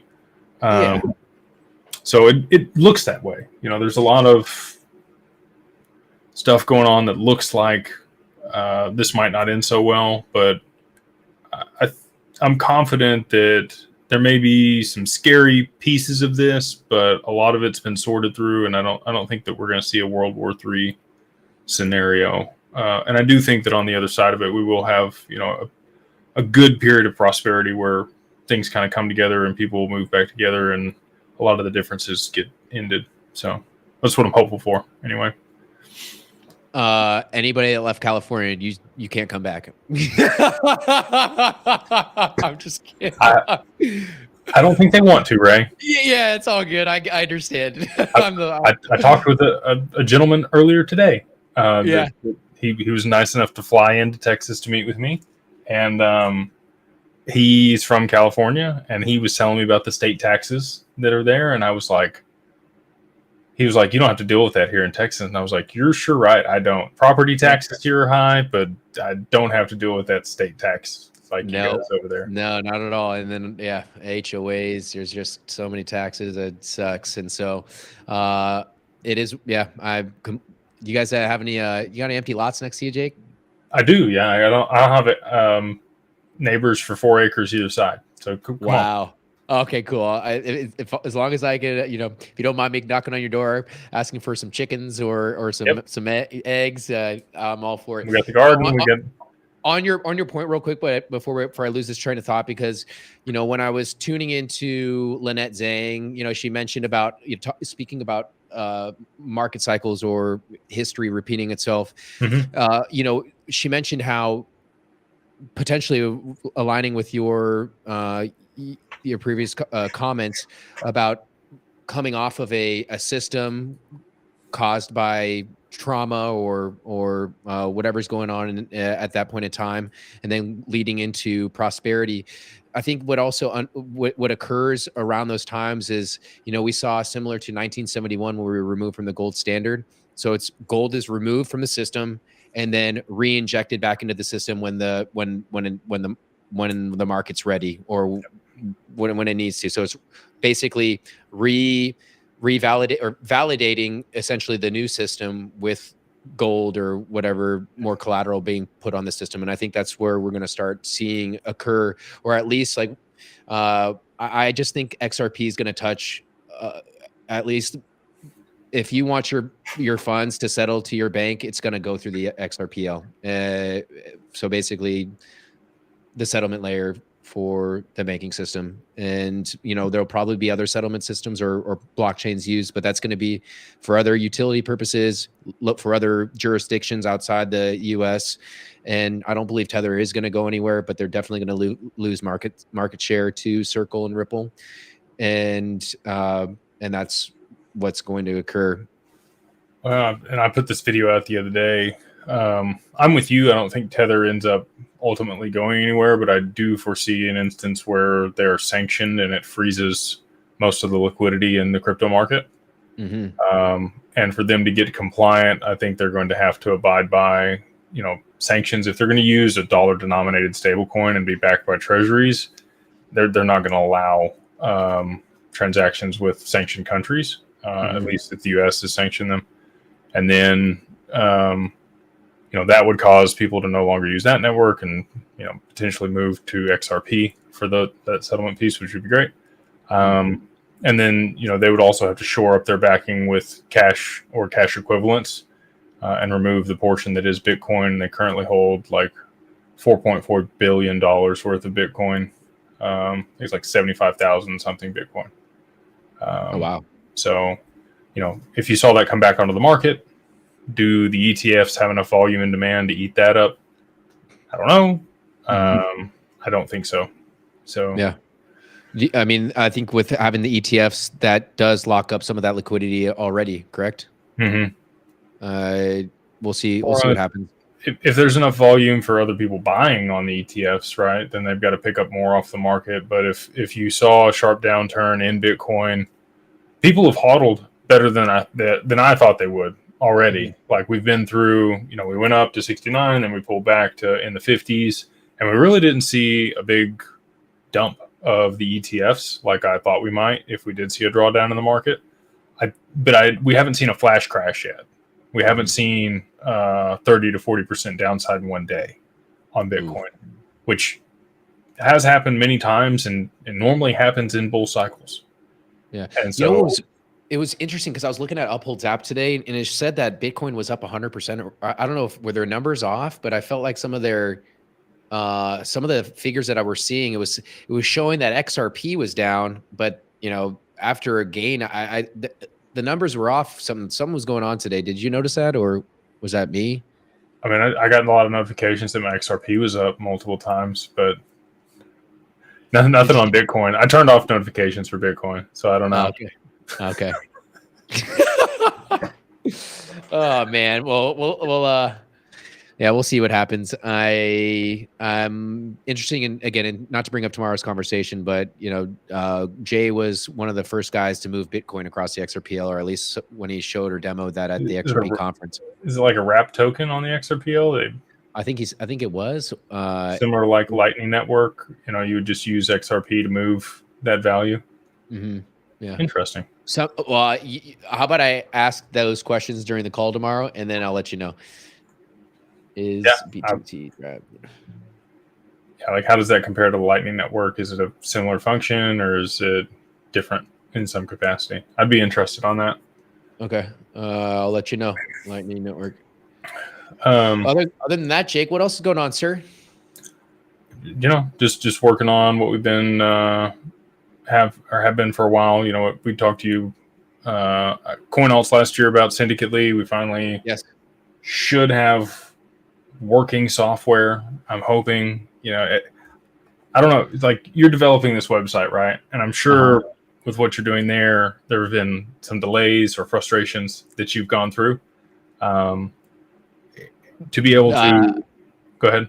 The only friction was me developing one and then having to pivot. And so, and then now leveraging or partnering up with a seasoned blockchain veteran like Boone. But yeah, I was doing originally, I built the first website on my own using Squarespace. It's a no code type of low code platform.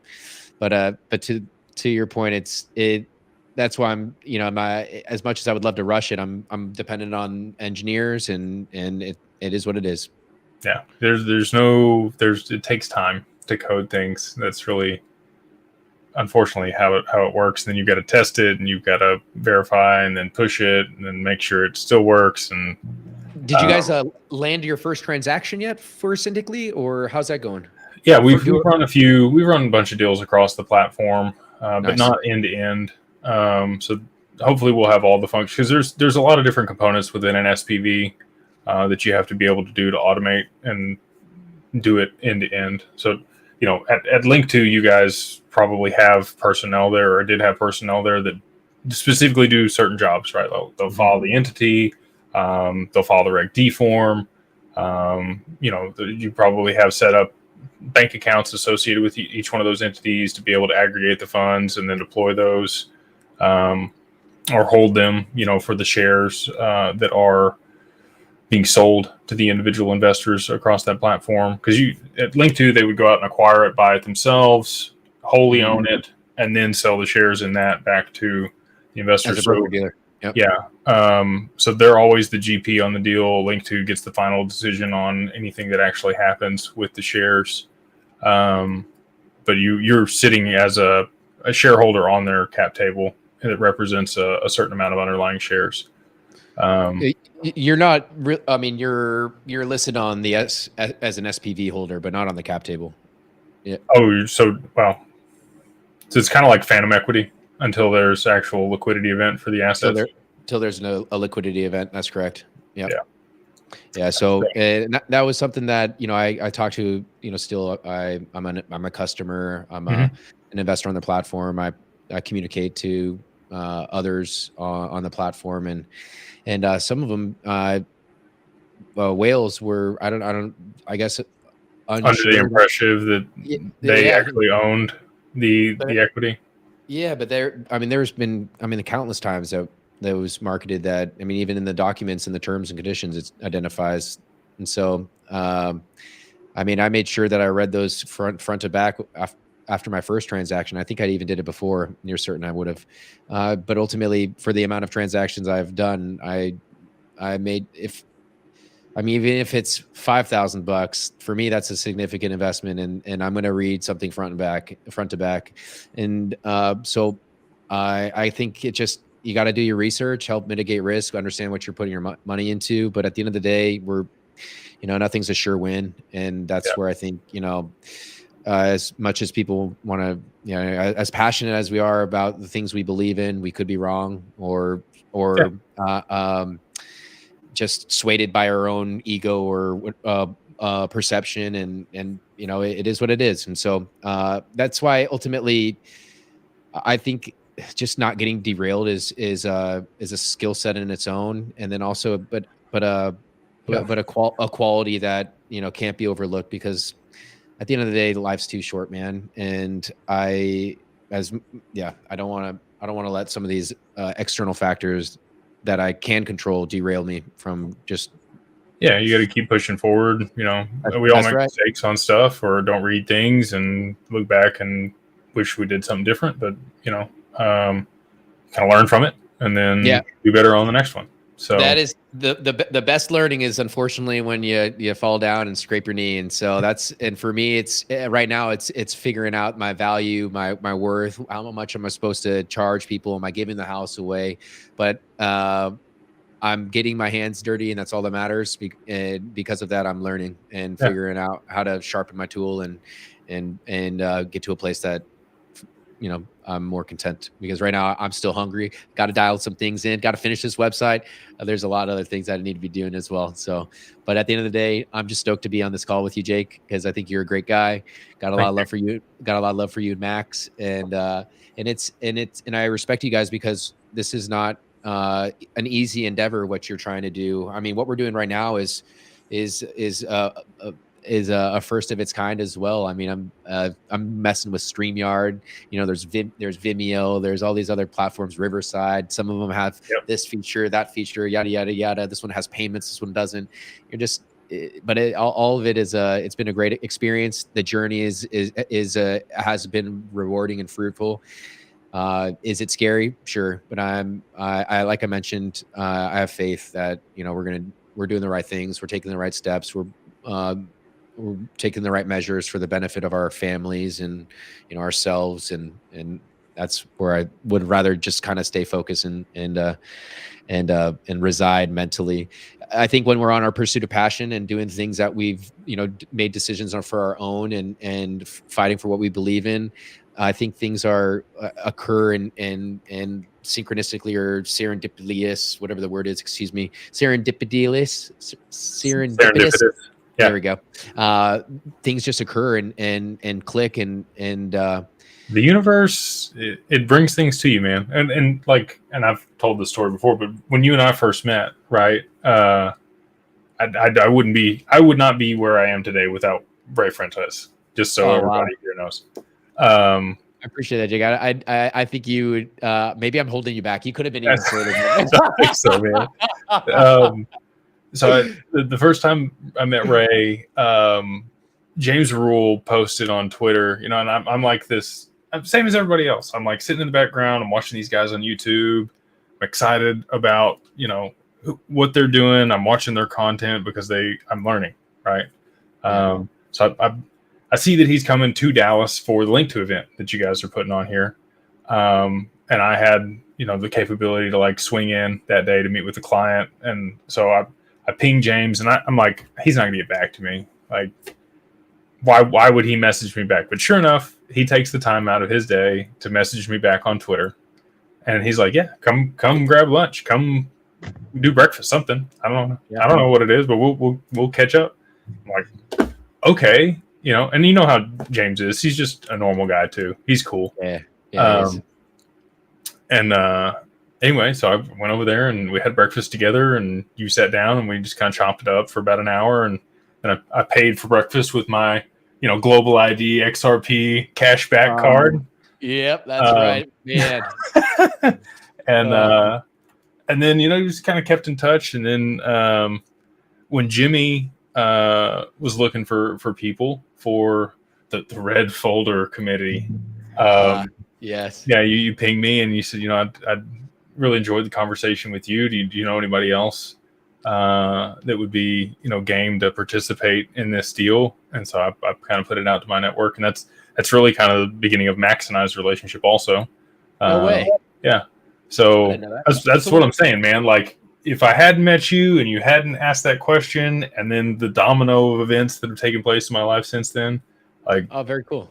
I thought, what man, I just lost track. There was a question I wanted to ask you. When I saw you guys, and can we talk about Houston? Is that a cool? People have their opinions about Jimmy and what he did. Trying to create a reasonable value for XRP.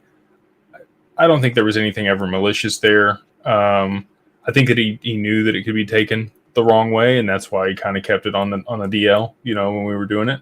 But I think it's been around long enough at this point. Like, I'm fine with admitting in a public forum that I was, involved with that. So no, it was just that moment where when I had flown out day of to go meet with you guys doing that roundtable setting in Houston, and you had Max was there and Versan and a few others, and it was Patrick Riley and yeah, Jimmy and but I thought that was so was that your first time then meeting most of those guys as well?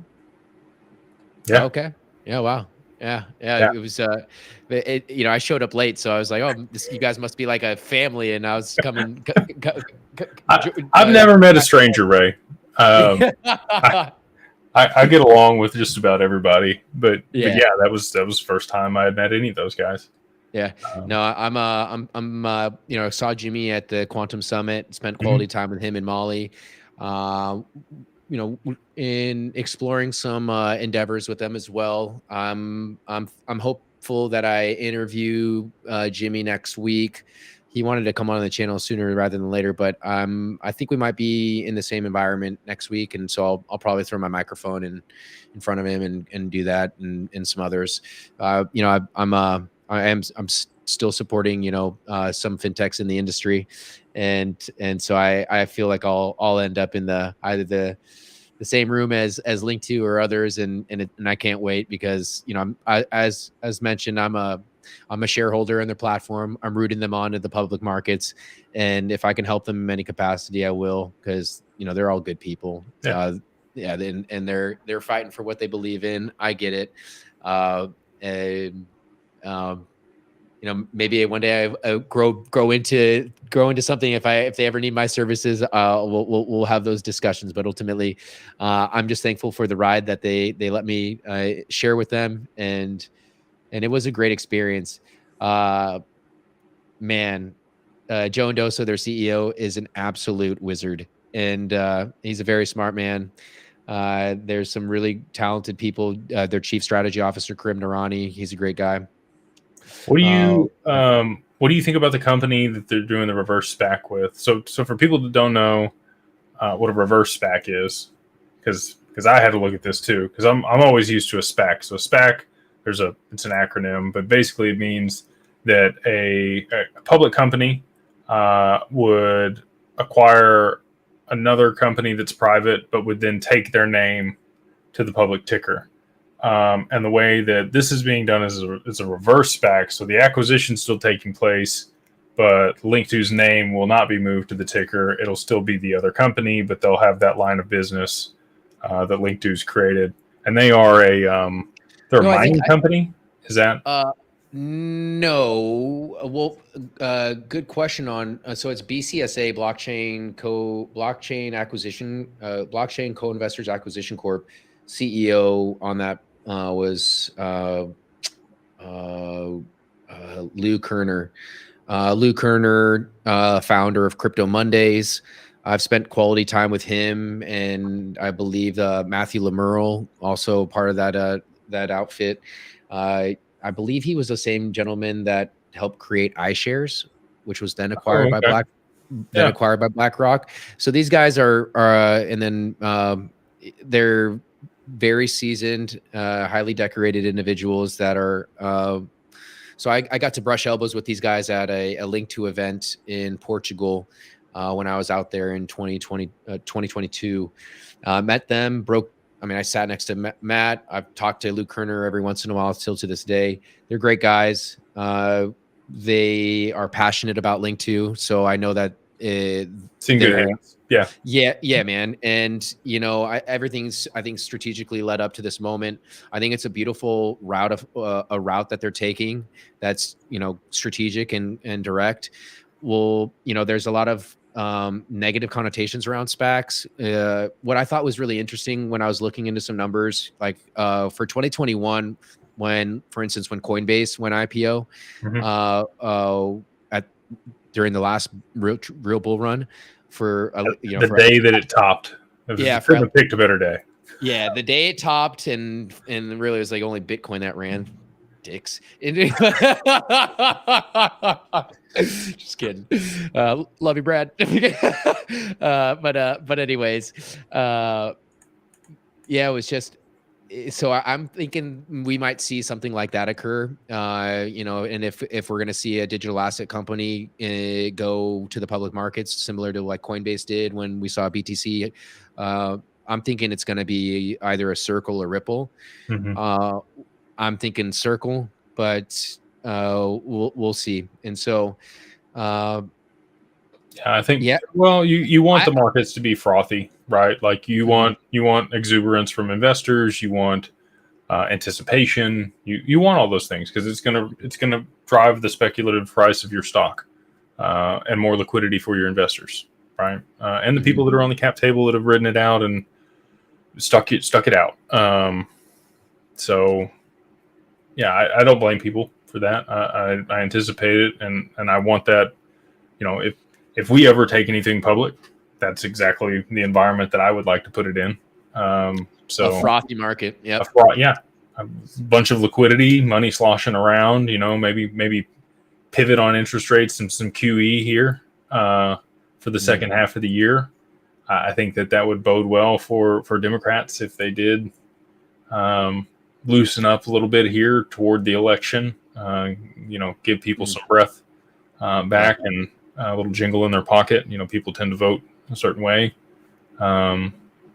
It's how it affects your life, right? And if your life is worse than it was 4 years ago, then you're probably going to vote the other way, So yeah, 100%. We'll see what happens. I'm just focused on what I can control. I think I'm positioned to as good as I can get, and I'm just waiting. I'm hopeful that of a liquidity event occurring sooner rather than later for some of one the of the equities that you have, yeah. Yeah, man. So, and then that would help put some wind in the sails here, some extra runway. But ultimately, at the end of the day, I'm doing my best to just drag anything and everything back to the cave, and that's the mindset that I've always had. So that's why it's like, you know what, I think I'm gonna do okay, and so that's where, yeah, man. What so I'm just, if anybody is watching this that maybe can you give like your ideal customer, what your avatar is, and then what value you could provide? Avatar in regards to the demographic that you would like to work with. Oh, well, there's a couple things that I'd like to do for the sake of, from a B2B versus B2C. Mm-hmm. I'd like to help scale up other ventures that are trying to grow. Grow. I think it's almost like I think a sweet spot would be going for a company that has just filed its S1, because ultimately they're trying to get that get the eyeballs onto them as they aspire to enter the public domain. So they're looking for additional resources. They have additional resources to, potentially, and with this whole globalized movement, tapping into various geographies and just different channels or outlets. Your videos in Spanish. Claro que sí. Sí se puede. Yes, we can. That's right. XRP. I'm sorry, dude. It's getting late, and I think I'm getting to No, you're good. But ultimately, I'm sorry, Jake. I'm the whitest Mexican you've ever met, man. I'm the whitest Mexican. I have my last name on my back, Ray. Oh yeah, that's right. It says Martin, right? No, I'm kidding. Inside joke. People don't know. Yeah. Sorry. Anyways, I think so back to the B2B type of enterprise customer that I'm trying to service is an entity that's trying to get some additional eyeballs, additional resources. Think of me as a democratized or an extension, a decentralized or extension version of their marketing team for resources. We can do media buys, create content, any platform, scalable. And then from B2C, and then also we'll go back to B2B plus those really, I'd say high grade or high quality interviews that then we can repurpose. And then also if it makes sense and there's alignment with my community, we repurpose it to my channels. And we do some interesting things there. But ultimately on the B2C or directly to consumers, we're providing them that early alpha. So then there's going to be those, that membership, the additional resources, maybe come out with a book soon. There's additional resources that I'd like to provide to my clients, to provide them with a wealth of resources that would only assist them with whatever stage in their investment journey, not financial advice. So that's what I was going to say. So your community, you'll have some inside track on, you're going to be working with some of these companies, and then you'll, little birdie might tell you some things, and then you might share those things with your community. Absolutely. So it's a very symbiotic relationship where I'm giving that access to the enterprise customer to then echo whatever message they have to this democratized marketing machine that we are all connected with, and then also to provide my community with the early alpha that these individuals or entities have shared to the community and beyond. And so me personally, I like getting into the field. I like going to these events, and I like putting my microphone in the face of some of these people and doing that dance. It's a lot of fun. And for me, that checks a lot of the boxes for things that I personally like to do, from creating content to pursuit of education, pursuit of passion, and assisting others, hopefully bypassing some of the pitfalls or hurdles that I've unfortunately had to deal with. But that's again, that's part of the process, and I'm thankful for all those moments because they only reinforce where we're trying to get to. Yeah. Well, you stay away from.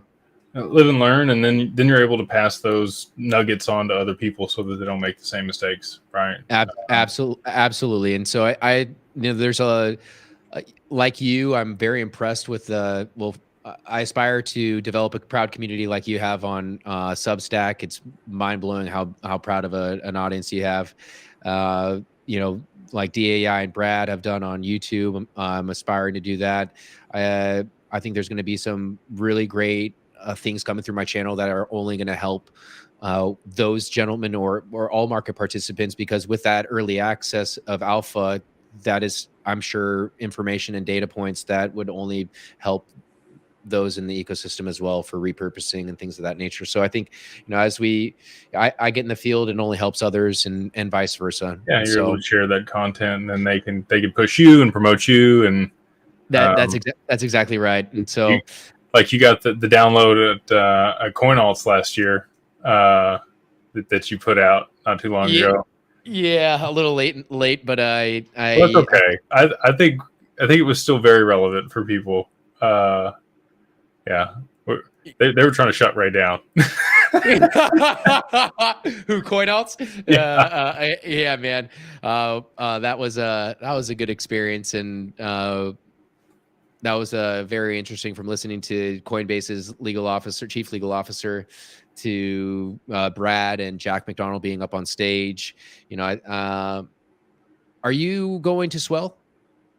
So they haven't sent out the application yet. But we should receive one. We expect to go. I talked to Ripple yesterday about some things, and then I talked to Matthew Rosenden earlier today. You did? Yeah. Is this for Capsign or? Yeah. Okay. Cool. Yeah, I actually brought his name up earlier in a conversation.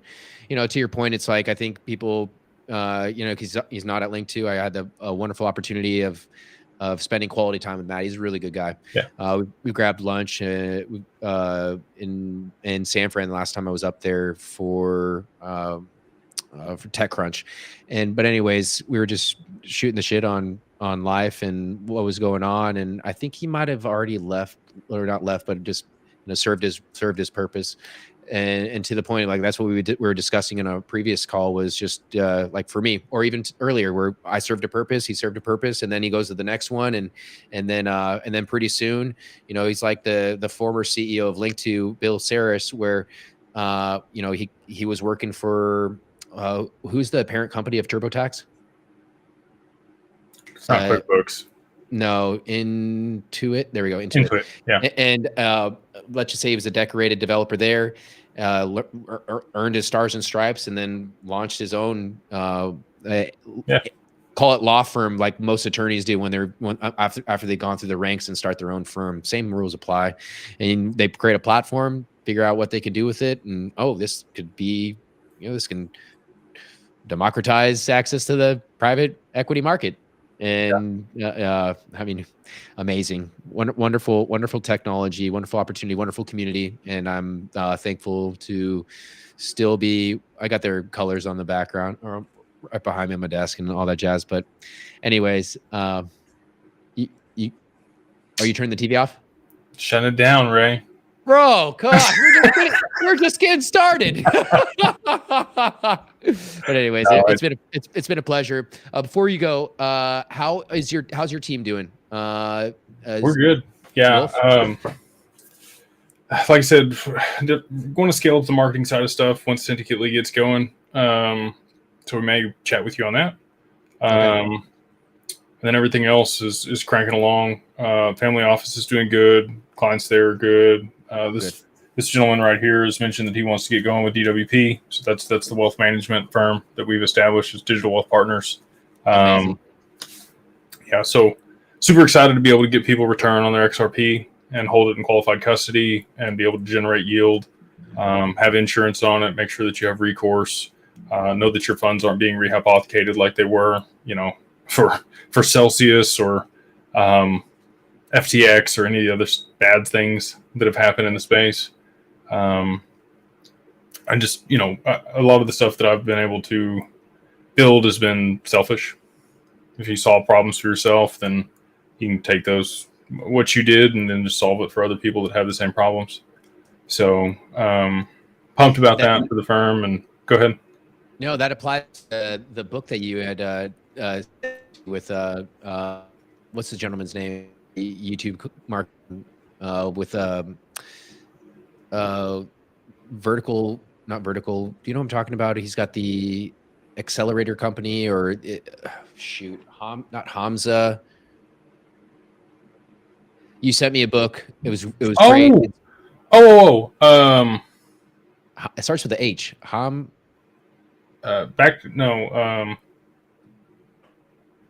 Future's Faster Than You Think. Is that the one that I sent you? No. Was it Alex Hormozy? Yes, it was Alex Hormozy. Yeah. There you go. Yeah. $100 million leads. Yep. That same applies, where he created a business model around the services that he was able to basically figure out for himself that he then applied to others. And I thought that was brilliant. And so thank you for the book.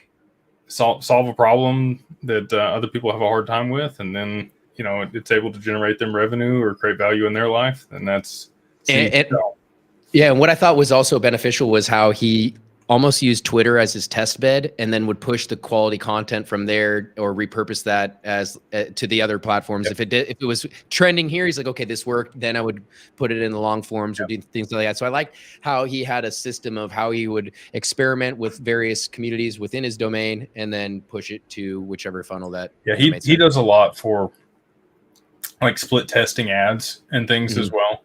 And he'll take so early on in his career, he had like another gym owner tell him that he should put flyers out. And he talks about this on like just the amount of work that you kind of have to set your bar a little bit higher, and people don't realize. So he put out like 300 flyers and like didn't get nothing.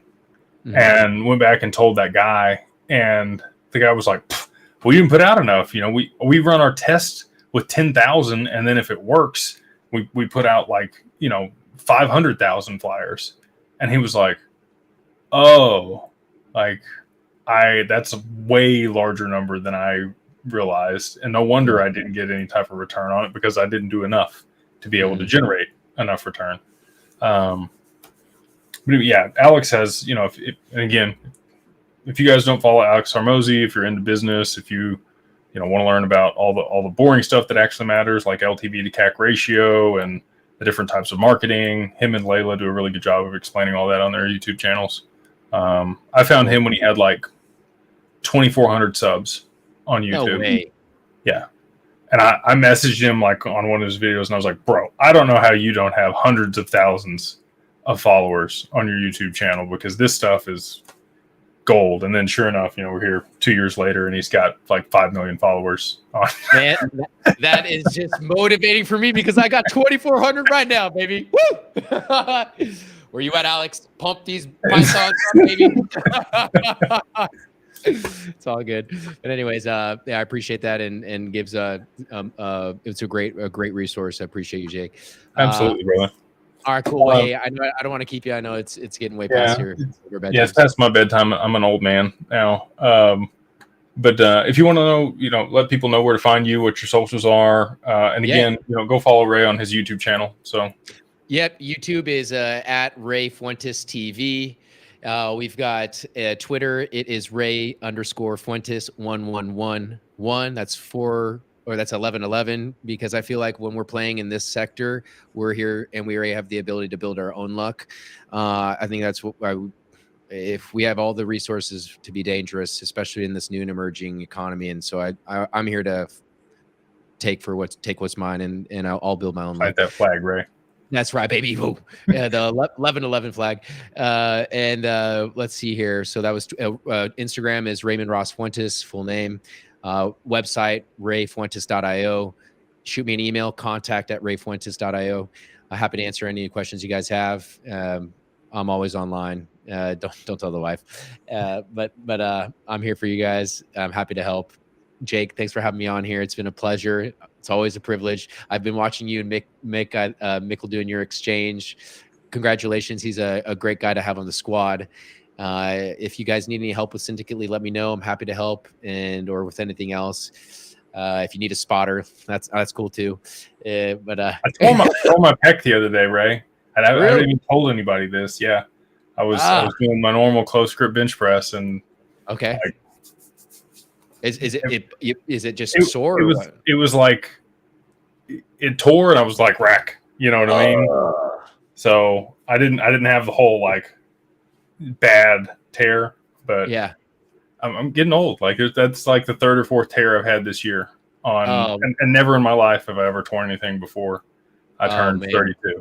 So it's a trip, Jake. It's like as soon as I hit 34 or 35, it was like everything hurt overnight. It was just like somebody pressed the software downgrade button, and then it was overnight. And yeah, you're gonna have those little moments. But you're only 32. Good for you, man. You still got it. I get some BPC 157. Yeah. Yeah. Is that it's a SARM. So it's a selective androgen receptor modulator. And actually, you know what? I think that might be a fractal of growth hormone. Oh. Either way, what it does is it repairs connective tissue. So if you have like a ligament or tendon tear, or if you just need, to heal fast after a surgery or something, it tends to do pretty well. You just use like a little insulin syringe and take it. With backwater, and it's research only though. So if you're going to buy it, it's for research. That's funny. Yeah, that sounds like my mother-in-law could use that. She was pushing Eden on the swing, and her index finger got stuck in the chain link, and it detached, and now she's kind of got a little limp finger, and I feel terrible, man, because like, what's the likelihood of that happening? But maybe that's the serum that she would bring her finger. Yeah. BPC 157. Anybody that's got any ailments, I'm telling you, it's fantastic. So awesome. Well, I appreciate the alpha, Jake, on all fronts here. I'll get out of your hair, and I'll bug you. There's not much hair to get out of, Ray. It's growing back though. That's funny. Well, before I let you go, how was that experience? It looked like it was actually, it was vacation for you guys. It was really cool. Istanbul's great. I would recommend it for anybody. You got to be careful when you travel outside the country. But I think people may have this misconception that other places in the world really don't speak English. I have yet to be somewhere else in the world that didn't speak English. Yeah. France, they're just choosing not to speak English. It's just French there? They don't indulge Americans. It was. I remember I backpacked through Europe in 2011. I went through 7 countries: Spain, France, Germany, Czech, Croatia, Italy, Amsterdam, and man, I remember I went up to some woman. We were trying to get from our hostel to the Eiffel Tower. It was probably like 5 PM. So we were gonna have a dinner around there and kill some time. Went with 2 of my buddies. We were backpacking, and I remember going up to some lady, and I'm like, "Excuse me, miss, can you tell us if we're going the right direction to the Eiffel Tower?" And she just looked at me, and she's like, "Oh, go away." And but I guess it's like, if you don't try and speak French, sometimes it might be they take that as like disrespect. I don't know. We were just trying to get get some to the Eiffel Tower. I'm just trying to get some food. Yeah, man. I just want to see the sparkles on the Eiffel Tower. But it was that was just an exchange that I'll always remember. And it's because you hear like, oh, sometimes the French don't like Americans for whatever reason. I don't know, man. But regardless, though, that was what happened, and we just chuckled after the fact because it was just, it was just so caught off guard, and it is what it is. Yeah. But ultimately, I've got nothing. a good friend, Alan Curlew is French. He's a great guy. You know, he's yeah. So don't get wrong. I was just kidding, but that was just kidding. It'll be fine. Anyway, they won't take offense, right? Yeah. I'm going to hop here. Appreciate you being on. If anybody, you know, if you're looking for somebody to work with on the marketing side of things, highly recommend Ray. Like I said, he's somebody that we're looking to work with in the future. And I have some people that I may make introductions to for you. So it's primarily people that are looking to go public in the near term. Is that kind of the demographic? That or just, you know, looking for additional marketing services, resources, consulting, whichever. You know, I'm here to be a Swiss Army knife and provide some additional resources, insights, and that's basically it, Jake. I mean, I feel like by playing, being able to have the experience that I had is very rewarding, and it can be scaled up and applied to many tech-enabled companies that are looking to take over the world. So, but that's. Yeah. Hey, but I'll get out of your hair. Looks like you had a successful day. I appreciate you, and I'll bug you later, man. Sounds good, brother. You have a wonderful evening. Thanks for your time. Hey, love you mucho, Jake. Talk to you soon. Tell Max and Tima say hi. I sure will. Love you mucho, Ray. Hey, thank you, sir.